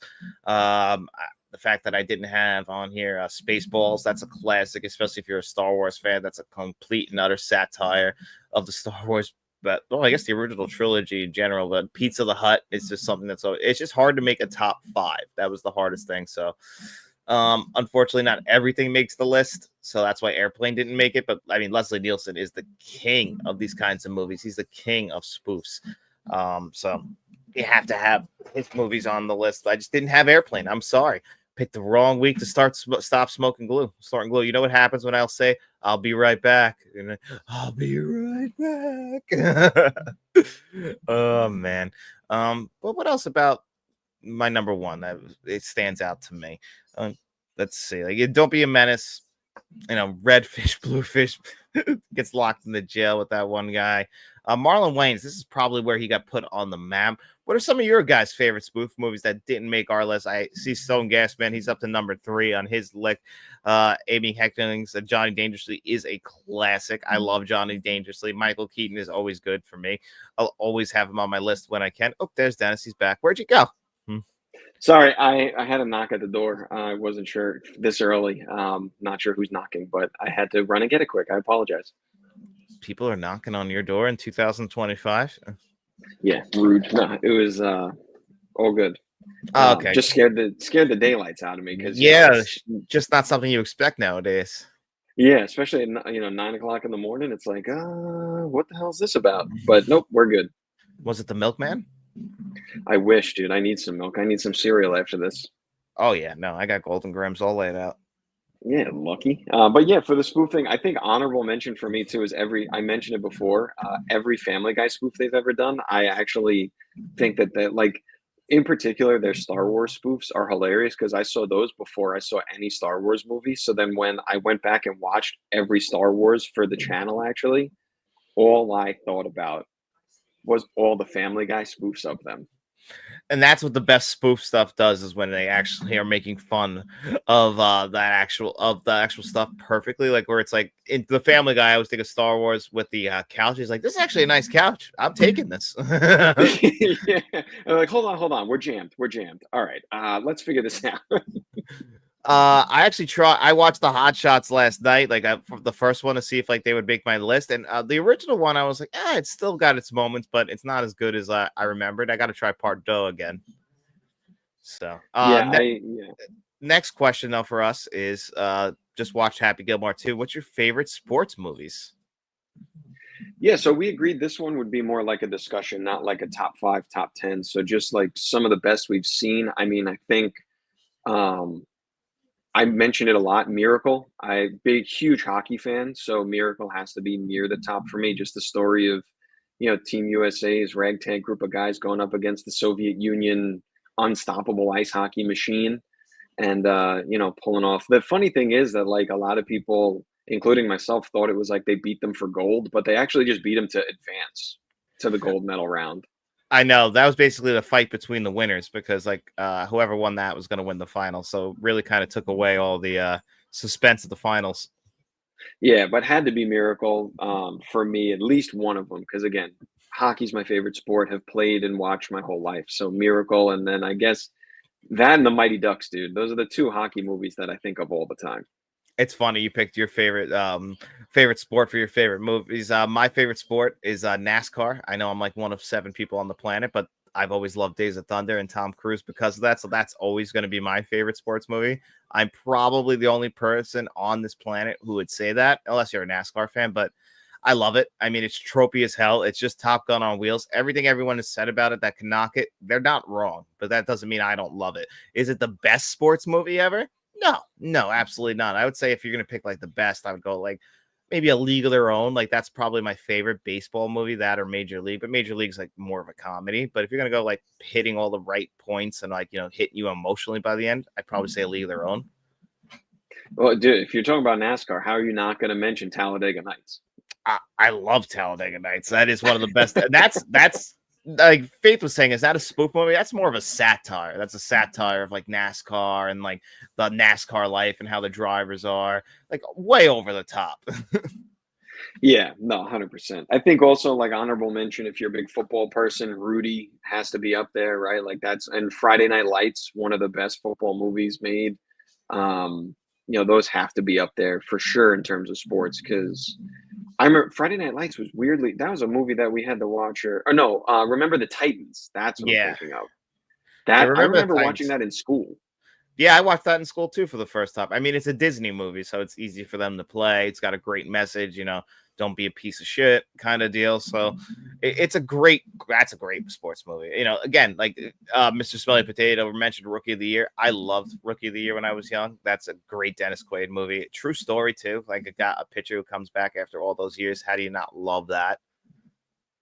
Yeah, I see also he put Field of Dreams, Mighty Ducks. Replacements is a good one too. I really like the Replacements. The Replacements that's a very underrated one. And again, based on kind of a true story, like that did happen. Like they had replacements, the Washington Redskins in the 80s during a strike, which is crazy to me. Not that funny though, like that movie is. Yeah. Varsity Blues, good call too. I like that one. Varsity Blues is a great one. And I Feel the Dreams is a big favorite of mine, so that's why that's a good one to discuss. Also, The Natural. The Natural is a great one. I don't know if you've ever seen that with Robert Redford. I love that movie. Yeah, no, another really, really good one. And I guess depending on how far we're going into sport, are we counting wrestling? Because there's The Wrestler with Mickey Rourke. There's the Iron Claw that just came out. That was really good. Yeah, I'm surprised he didn't say Ready to Rumble. Best part of Ready to Rumble is that like Sting is in it. I know. Ready to Rumble it's so bad. I wish it was good. Yeah, but that's what they thought of wrestling back then. At least the Iron Claw came around and actually like puts a little bit of a serious spin on it and it doesn't make wrestling out to be a joke. Yeah, well, Ready to Rumble did a lot of, we all then saw that the actual WCW championship was won by David Arquette. To be fair, good for him, dude. If I was just an actor and WWE came to me and was like, "Hey, do you want to win the title?" I wouldn't be like, no. I'd be like, "Hell yeah, I do." Yeah, he actually said no, like this would be bad for the business. And sure enough, it's like considered the worst title change in film history, you know? Yeah, yeah, it is, and he was smart, like you said, not to do it. I think also Slapshot. That's another hockey movie. Comedy, obviously, but that's another one I really enjoyed. And Goon. How could I forget Goon as a hockey Oh, fan? yeah, that's a great one for you. Yeah, Goon's a good one. And Sean William Scott, who you kind of look like, right? Well, I did. I mean, listen, I think I appreciate that. I don't know. I've gotten Liv, Schreiber, and now Sean William Scott. So I don't know if I'm good looking or one of the worst looking guys in Hollywood. I can't tell people's opinions. No, you don't look good. Thank you. You're welcome. What's the 70s hockey movie with freaking Slapshot? You ever seen Slapshot with Paul Newman? I just said that. Did you? You said Slapshot or you said Goon, I thought. No, before Goon, I said Slapshot. Can't forget Slapshot. Oh, okay, yeah. Slapshot's a great one from the 70s. Like, yeah, that's hockey's gotten a few good movies, thankfully. You know which one's weird? Football doesn't really have that many great ones. Like you have Any Given Sunday, you have Friday Night Lights, Varsity Blues, but like really like tackling the NFL, surprisingly not too many. I mean, you could say movies like I don't know, The Last Boy Scout, kind of technically, but that's an over the top, ridiculous Tony Scott movie that I love. Yeah, you're right. There's no like professional, like it's all football is very high school football, or maybe college. They don't really get into their replacements, I guess, is really, because they're technically pros, but they don't have any licensing to like actually be NFL teams. And that's really, like Rudy is college, I think, right? From Yeah, Notre Dame. yeah, Notre Dame. Yeah, and I'm not a really big Rudy fan, to be honest. Like, I think that one's a little bit overrated. Yeah, but The Water Boy, Waterboy, yeah. that's a great one. There you go. Oh well, Happy Gilmore is also what was brought up in here That's to start Frankenstein. the whole thing. Frankenstein. What other sports movies have we not talked about yet? Like, I truly do love. I think baseball is probably the sport that lends its best to like to the cinematics, mainly because it's just easy to like manipulate people that way. It's easy when you watch baseball; it's very easy to get manipulated. Yeah, I agree. But like, what would you say? I don't know. Bad News Bears. That's baseball, right? Yeah, that's another classic. And yeah, I agree. That's definitely a sports movie. 110% Jerry Maguire. Yeah, I mean, he's a sports agent, Jerry Maguire. That's a great call. Yeah, I guess if you're going agents or that is it Moneyball then technically a baseball movie? Moneyball would definitely count. And that's actually one of the best ones too. And another one based on a true story. I love Moneyball. Yeah, so I feel like there's a good amount. I feel like sports. I don't know. I It's mean, weird. Like Rocky. thinking. Yeah, if you get into fighting. Yeah, boxing. I mean, that's technically a sport too. That's a great one. There was even a UFC film that's come out a couple years ago. I thought was a Warrior. That was a good one too about UFC. And I'm not even a really big UFC fan, but that worked. Yeah, yeah. There was the other one. What was the Mark Wahlberg Christian Bale one?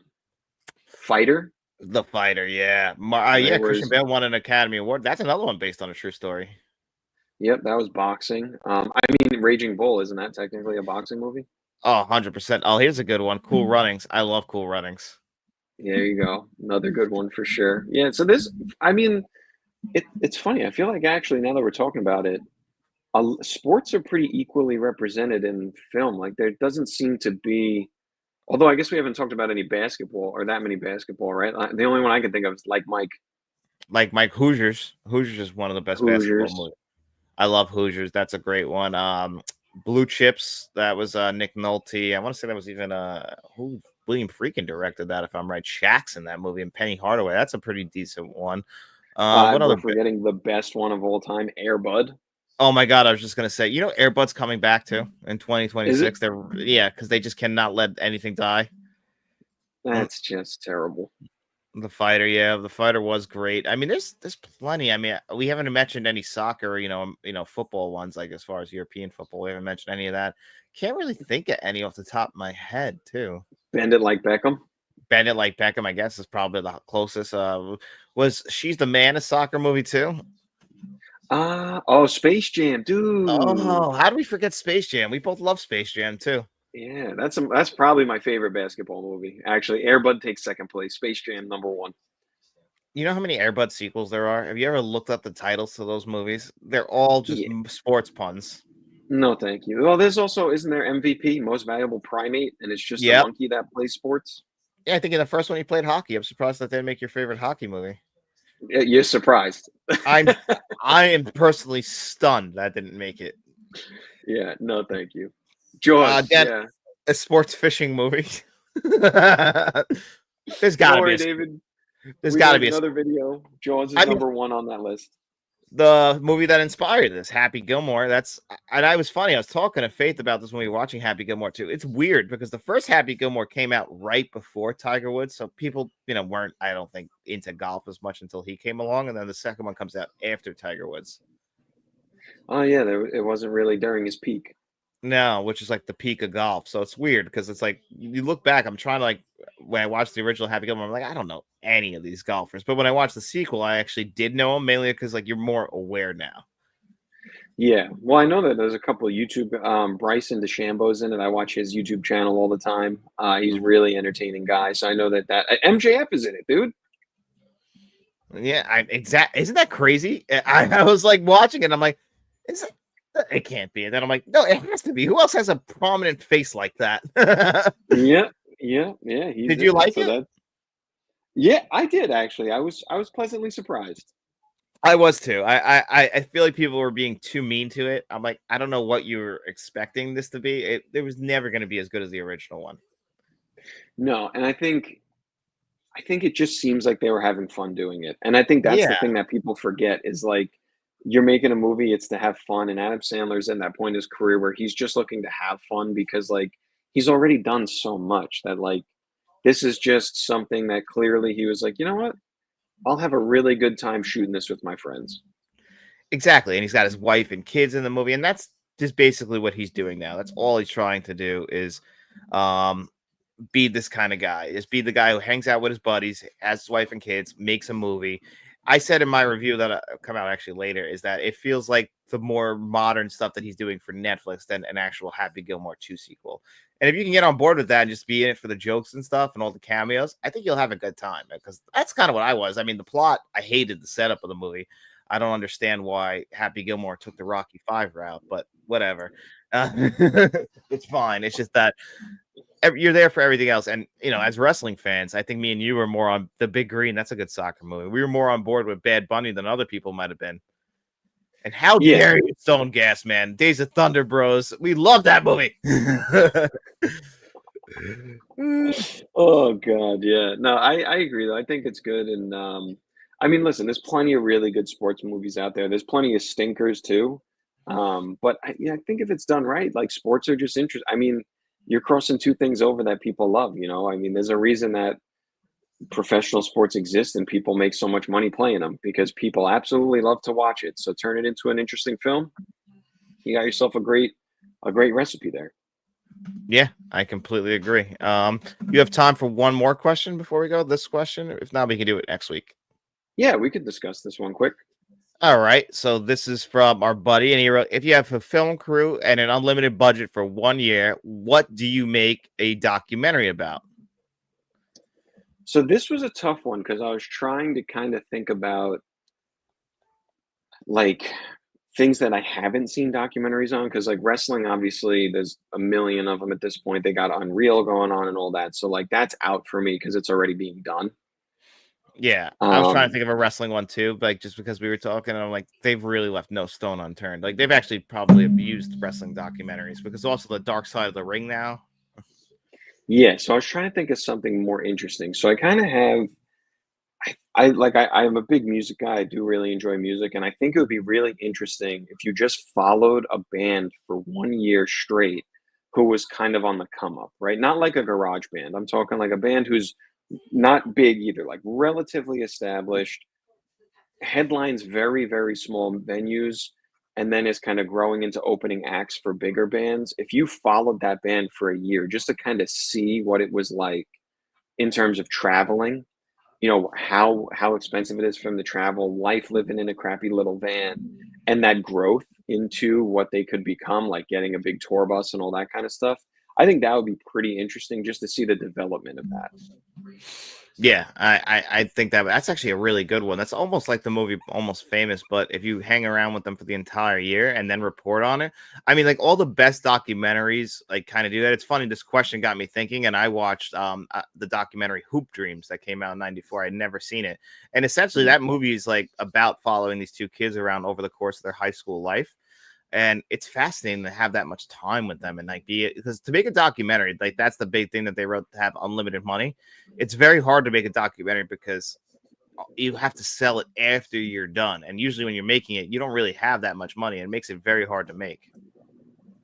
Yeah, I think the only other thing that I was thinking about would be a F- if you were to follow a film, not a film crew, but like maybe a writing team, like the process to make a movie for 1 full year, from the writers table to finding the director to finding the cast and crew, and just documenting that whole process, literally from the idea from the writer, this is the story, this I'm writing my script, to pitching the script, to finding a director, finding actors and actresses, finding the set, shooting the whole film, to just follow that whole process literally from the writing table to the final product. I don't know that it would get done in a year, given how slow things happen, but that'd be really cool too, to just literally see it from an idea written down on paper all the way through to the final product and everything that goes into that every step of the way. yeah, no, that's an awesome one too.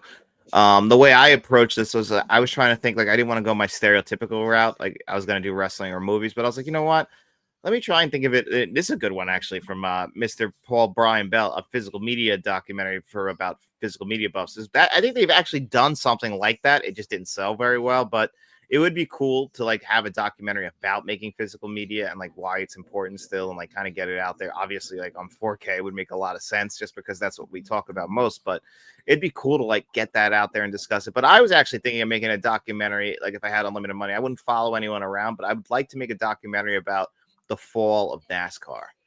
But in general, just as a huge NASCAR fan, I've been watching it since 2001, when it was pretty much at its peak of popularity.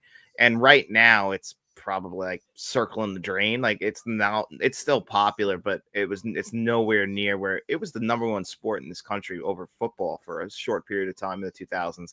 Now, I don't even think it cracks the top five, and it's just a series of mistakes and like bad marketing and just bad ownership that has led to this point. I would love to do a documentary on like what happened, like talking to all those people about like what they saw and like, just bad decision making. So I think that would be cool. That would be like one of those, like they did the rise and fall of WCW, the rise and fall of ECW. Like you could even start like documenting the growth period up to that peak and like how popular it was and how like because even I was not a NASCAR fan, but we played NASCAR on Xbox. I knew Jeff Gordon, Tony Stewart, I knew Dale Earnhardt Jr. Like I knew those guys like I know famous baseball players and football players, and they were on Yeah. that level of fame. And now can you name like three of them? Because there's no one who's popular anymore. Dude, I don't know. But honestly, I know there was a guy named Rusty. Rusty Wallace, yeah, he retired in '05. All right, so there you go. No, probably Yeah. Jimmy Johnson. Yeah, Jimmy Johnson. He's still kind of around. He owns a team now, but yeah, it's not the same sport anymore. It's not, and kills me as somebody who's a huge fan to see that happen. But it mostly self-inflicted. So I think that a documentary about that would be very interesting.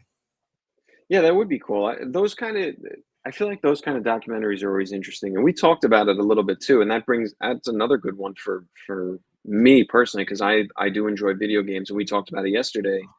I've been an Xbox person forever. Just I don't know why. That's just kind of how things landed. But we were talking about it, and you mentioned all the hardship they're going through and kind of all the changes they're going through because of their business decisions. And that's something from my point, like you said, NASCAR kind of documenting what happened. I'd be curious to do that too. Like what happened? Because Xbox at one point was peak to me. I thought every friend I had an Xbox. Everybody loved Halo. Everybody loved Gears of War. Like if you didn't have an Xbox, you were the weird guy with a PlayStation. And now, like with the evolution of gaming, I feel like if you have a PlayStation, you know what you're talking about, and if you play Xbox, you're a caveman. And Microsoft has really shit the bed, so to speak. So that would be another kind of like on the NASCAR realm too. What happened? What were all the bad decisions? Why did you do this, and what went into it? Yeah, when it's self-inflicted, it's like more fascinating. It's like when you're on top, how do you not know how to stay there? Like, how do you just like shoot yourself in the foot so bad that you fall to the bottom like that? And a lot of it's ego. There's a lot of things to get into about that. Yeah, and I think that's a good one. I like to see, kind of rise and fall documentaries because it's always so interesting to see how things get up to such a high. And like you said, it's almost like they get to that high and they feel invincible. So they don't care what they do moving forward. And then that lack of direction and motivation is what ultimately causes the downfall. Yeah, I mean, we've talked about it with WWE. When WCW died, the thing that hurt wrestling for so long is that they had no competition, no true competition. And when you get to that point, you start to get lazy when you're not worried about someone coming up on your heels. And then, the product speaks for itself. Like, honestly, competition is the best thing for any business. You might not look at it like that, but it makes you do your best work. Yeah, 100%. I really do. I like that idea. That's a really good one. Yeah, well, thank you. And according to Stone Gasman, I should get Kevin Costner to do the narration. Which, you know what, Kevin Costner is a great narrator if you can get him. I do love his narration. My favorite narrator is the one who does the Kevin Burns documentaries. I'm drawing a blank on his name right now, but he's the guy who plays Keys in E.T. I can't remember his freaking name. It's a Oh, really cool. It's a really cool name too. Oh, fuck. yeah, I don't know it, but yeah, you want me? I could look it up. I'm just gonna type in Keys in E.T. Keys ET. It's a really cool name, like a wolf or something. Like a wolf? Like it's something like that's it, Peter Coyote. Oh, that's pretty good. There it is. Shamrock said it. Peter Wolf, Peter Coyote. Like, yeah, I knew it was something like that. Yeah, that's pretty good. I like that. Yeah, I think that's the best narrator of all time, in my opinion. People say Morgan Freeman, but I'm always gonna go Peter Coyote. But I love the Ken Burns documentaries. Like, they're very informative, so I've always enjoyed that. Yeah, that is cool. I would definitely, I think that's something that even like I think documentaries have a way of kind of bringing people in too. Like I'm not a huge NASCAR fan, but if you were like, "Hey, there's this new NASCAR documentary all about like how it rose to popularity," that's interesting to me. So Oh I yeah. would watch it and then might become a NASCAR fan. Yeah, no, there's been plenty of documentaries about subjects that I had no interest in and absolutely love them. Like, it's just because it's the way the documentary itself, if it's well made, you'll appreciate it. My favorite documentary of all time is The Thin Blue Line, which is Mm, and that's because I also love the score to that movie by Peter Glass. But like I can, it's really just about a situation that just got out of hand. It couldn't be like if it's done wrong, it's not that interesting of a story, but the documentary is just so well put together. It's an art form of yeah, itself. yeah, and I think that's one of honestly, I know it's like maybe not I don't know how people feel about it in terms of film genre, but documentary would definitely be up there, probably in like my top 3. If a documentary is done well, I really love how it goes. I really, really enjoy them, and I really get excited when they're released. Like there's the one, what is it called? It's on Netflix. They keep doing them. Untold. They have the Untold series. Oh yeah, 100%. There's been a bunch in there that I didn't really know a lot about or cared about. Yeah, but then I go in and watch. I'm like, oh, I didn't know anything about Steve McNair, and then I watch it, and it's fascinating stuff. Oh yeah, Steve McNair, that's fucked up, man. His wife killed, or his mistress killed him while he was sleeping. Yep. Yeah, and I That's had no idea. yeah. Oh, the Tyson documentary is great. Yeah, there's been plenty of musical artists who I haven't cared about, but if the documentary is good enough, or the F1 documentaries on, I don't, like I'm a NASCAR fan, but I'm not an F1 fan. But if it's done well, I'll care about it and check it out and see if it's good. Yeah, No, so really good question. It's one of those things that I don't know. It would be interesting to be able to do it, to be given that opportunity. Like, hey, here's unlimited funding. Just record, make a story about whatever you want. I think that's like a dream. Yeah, that is the dream. Like, but nobody's gonna come a knocking. Like, that's the thing. Most people, when they make their documentaries, their films, like, they're doing it on their free time when they have time. Just kind of like how people run a YouTube channel, just because money's a real thing. Nobody's coming around with a blank check for any of us. Unfortunately, I wish, but it ain't happening. Yeah, yeah. But that You was know, that a was a good mockumentary, question. I enjoyed Spinal Tap. That's a good one. Yeah, Spinal Tap 2 coming also. it. So, I assume you got to get out of here for work, though. Yeah, unfortunately, I do have to run and do my job. I do my job. I'm sorry. Again, like we said, that's work. That's life. Yeah, like you said, no one knocking on the. Even though I got a knock at the door, they didn't have a blank check for me. No, No, no, no, unfortunately no. not. So I will be running. But guys, thank you again. As always, keep the questions coming. Like John said, we try to get to as much as we can. Obviously, limited time, and we do get a lot of really good questions. So if we don't get to yours, don't get discouraged. We do try to go back and get to as many as we possibly can. We just want to try to, you know, give everything the attention it deserves. Yeah, we don't want to rush through the questions because, like, if they're good questions or good topics, it can lead to more. We have a question from Mark's movie menu about the best, I believe it was childhood. Where is it? Yeah, here it is. How about top 5 or top 10? I gotta remove it and add it. Yeah, here it is. How about top 5 or top 10 about children solving crimes? Like, that'll be on next week's show. We just couldn't get to it today. We had it planned, but we ran out of time.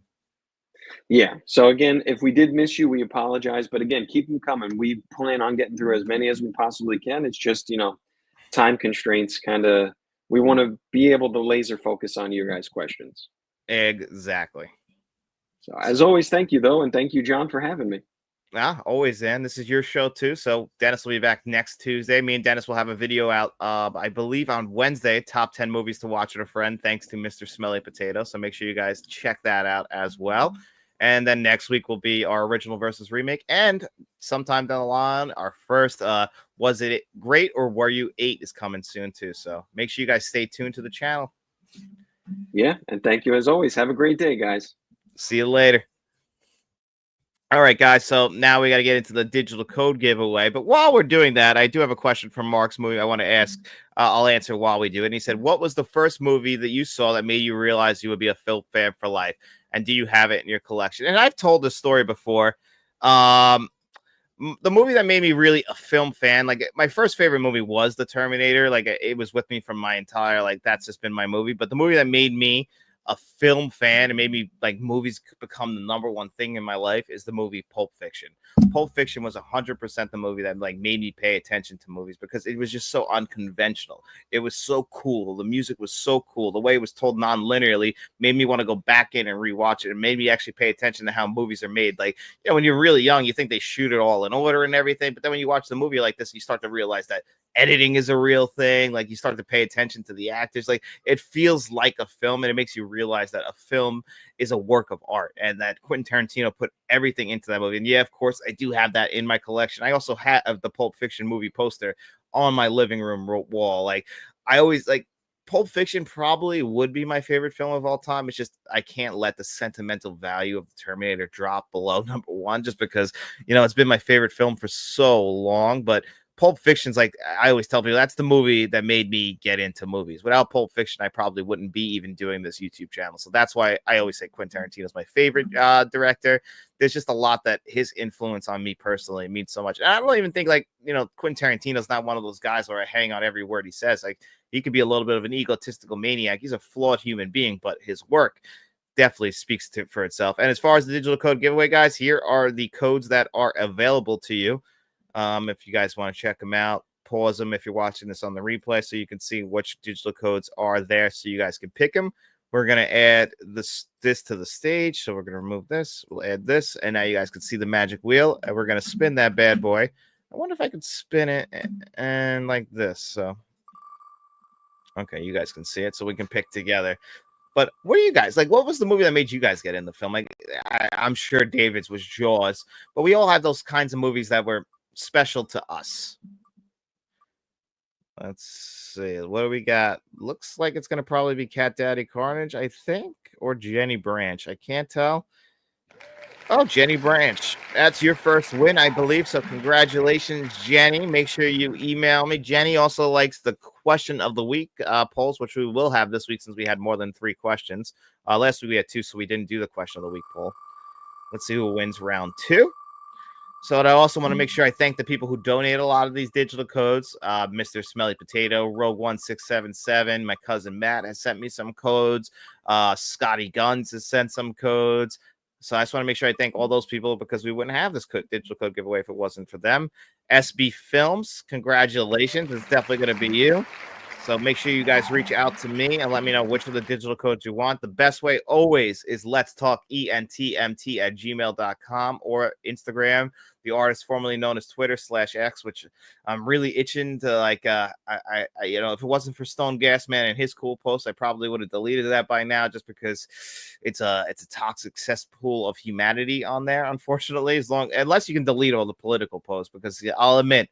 I'm somebody who will also be scrolling by and it'll get me mad and I might comment. I'm like, why'd I do that? Like, I took the bait like a moron. I shouldn't have took the bait. But you can message me on there, Instagram, Facebook. I have Facebook Messenger as well. Just let me know which of the digital codes you want. As long as the other winner didn't take it, that digital code is all yours. I think it was 2 weeks ago, Sunshine or Donna B, whatever name she wants to go by, her real name. I don't want to obviously I shouldn't have said that because of her real name. But anyway, she emailed me her digital code choice and sent to my spam folder. Didn't get it. So if that does happen, just email me again, message me again. And we'll make sure we take care of that, get you the digital codes. Also, next week, our channel members, we have our channel members. I got to turn off the blur on this because it looks terrible when I do it like this. I want to make sure settings, virtual background. We're just going to turn this off for a real quick second so I can show you guys. If you guys are our channel members on the producers tier or higher, and there's a good amount, every single month we do a physical media giveaway, and that is going to be on next Tuesday's live stream along with the digital code giveaway. And you'll have your choice of either 2012 on 4K Blu-ray, which is a good 4K. I don't really love the film though. Color Outer Space on 4K Blu-ray. The Weird Al Yankovic story on 4K Blu-ray. That's a good mockumentary. Basically looking back on his life. Bill and Ted's Excellent Adventure. It's a spoof movie. The Batman animated, the Lego Batman movie, the animated film. Pretty good movie, by the way. The Northman on 4K Blu-ray. Rope on 4K Blu-ray, which is one of my favorite Alfred Hitchcock films. So if you end up winning, I do recommend that film highly. And then this is just a Blu-ray, but it's the Ring on Blu-ray. Blu-ray Steelbook. It's the same exact Steelbook I think they released for the new 4K that came out last year, which is I think was Panasonic's own 4K Blu-ray. So that's, if you're a channel member, that's where you'll get to next week. We'll spin that magic wheel and we'll see who that lucky winner is. The TV show Movie Magic got me into movies. Love that show. I do. I also, that's another thing. I mean, I love lists of movies. Like that's something I love reading them. I love watching them. That's why I do lists on the channel. And I also, we do lists on this show. I also like the challenge of a good list. Like I want it to be cut off at like 5 or 10. Like honorable mentions are cool. We'll do a couple of them, but I like the challenge of picking the best. Like I like the conversation that we can all have with each other. Like, oh, you're wrong. Like this one should be higher. I love all that kind of stuff. Like I know people who don't like lists or putting scores at the end of their ratings and rankings and everything. I like that. I like the challenge of it. I mean, I know that making a movie is so hard and it's not fair to put one above the other. Like I recommend them all, but still, I just like the challenge of a list. I think a good list is just a lot of fun. I mean, I know why people wouldn't like them, but I always enjoyed it. I like it all. I think you guys like it too, right? Because you guys check out my list videos. But anyway, that's going to do it here for me on another episode of the Let's Talk Morning Show. Thank you, Dennis, for being here. We really enjoyed it. Thank you guys for all being here in the chat. The views for this have been getting better. Just remember, every single Tuesday morning at 7:30 a.m. This is our weekly show, so we'll be here next Tuesday. So if you're here now, remember next Tuesday we'll be doing the same thing. Leave your questions for next week in the comments of this video. It always the earlier the better. We really appreciate that. There will also be a video out today. I'm going to have a review video for a couple of movies that were released in theaters. That'll be coming out, I think, probably like 11 o'clock. That is going to be Happy Gilmore 2, the new Billy Joel documentary, Fantastic Four and Eddington. So hopefully you guys check that out. Plenty of videos coming out this week as well. Billy Madison on 4K. Heat Part 2 with me and David, aka Shamrock Balls, who you guys can see in the chat right now. Check out Heat Part 1 right now so you guys can get ready for Heat Part 2 this upcoming Friday. And, you'll be excited to check that one out. I think that it's some of the best work that David and I have ever done with the Heat videos. So I hope you guys check that out. I know they're long.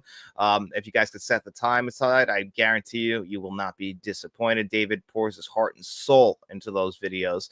And then, what else do we have this week? I said on Wednesday, the best movies to watch with a friend, thanks to Mr. Smelly Potato. That was his choice video for this month. Had a lot of fun. I hope you guys enjoy that. And then, we'll get into it more next week. So enjoy your day, guys.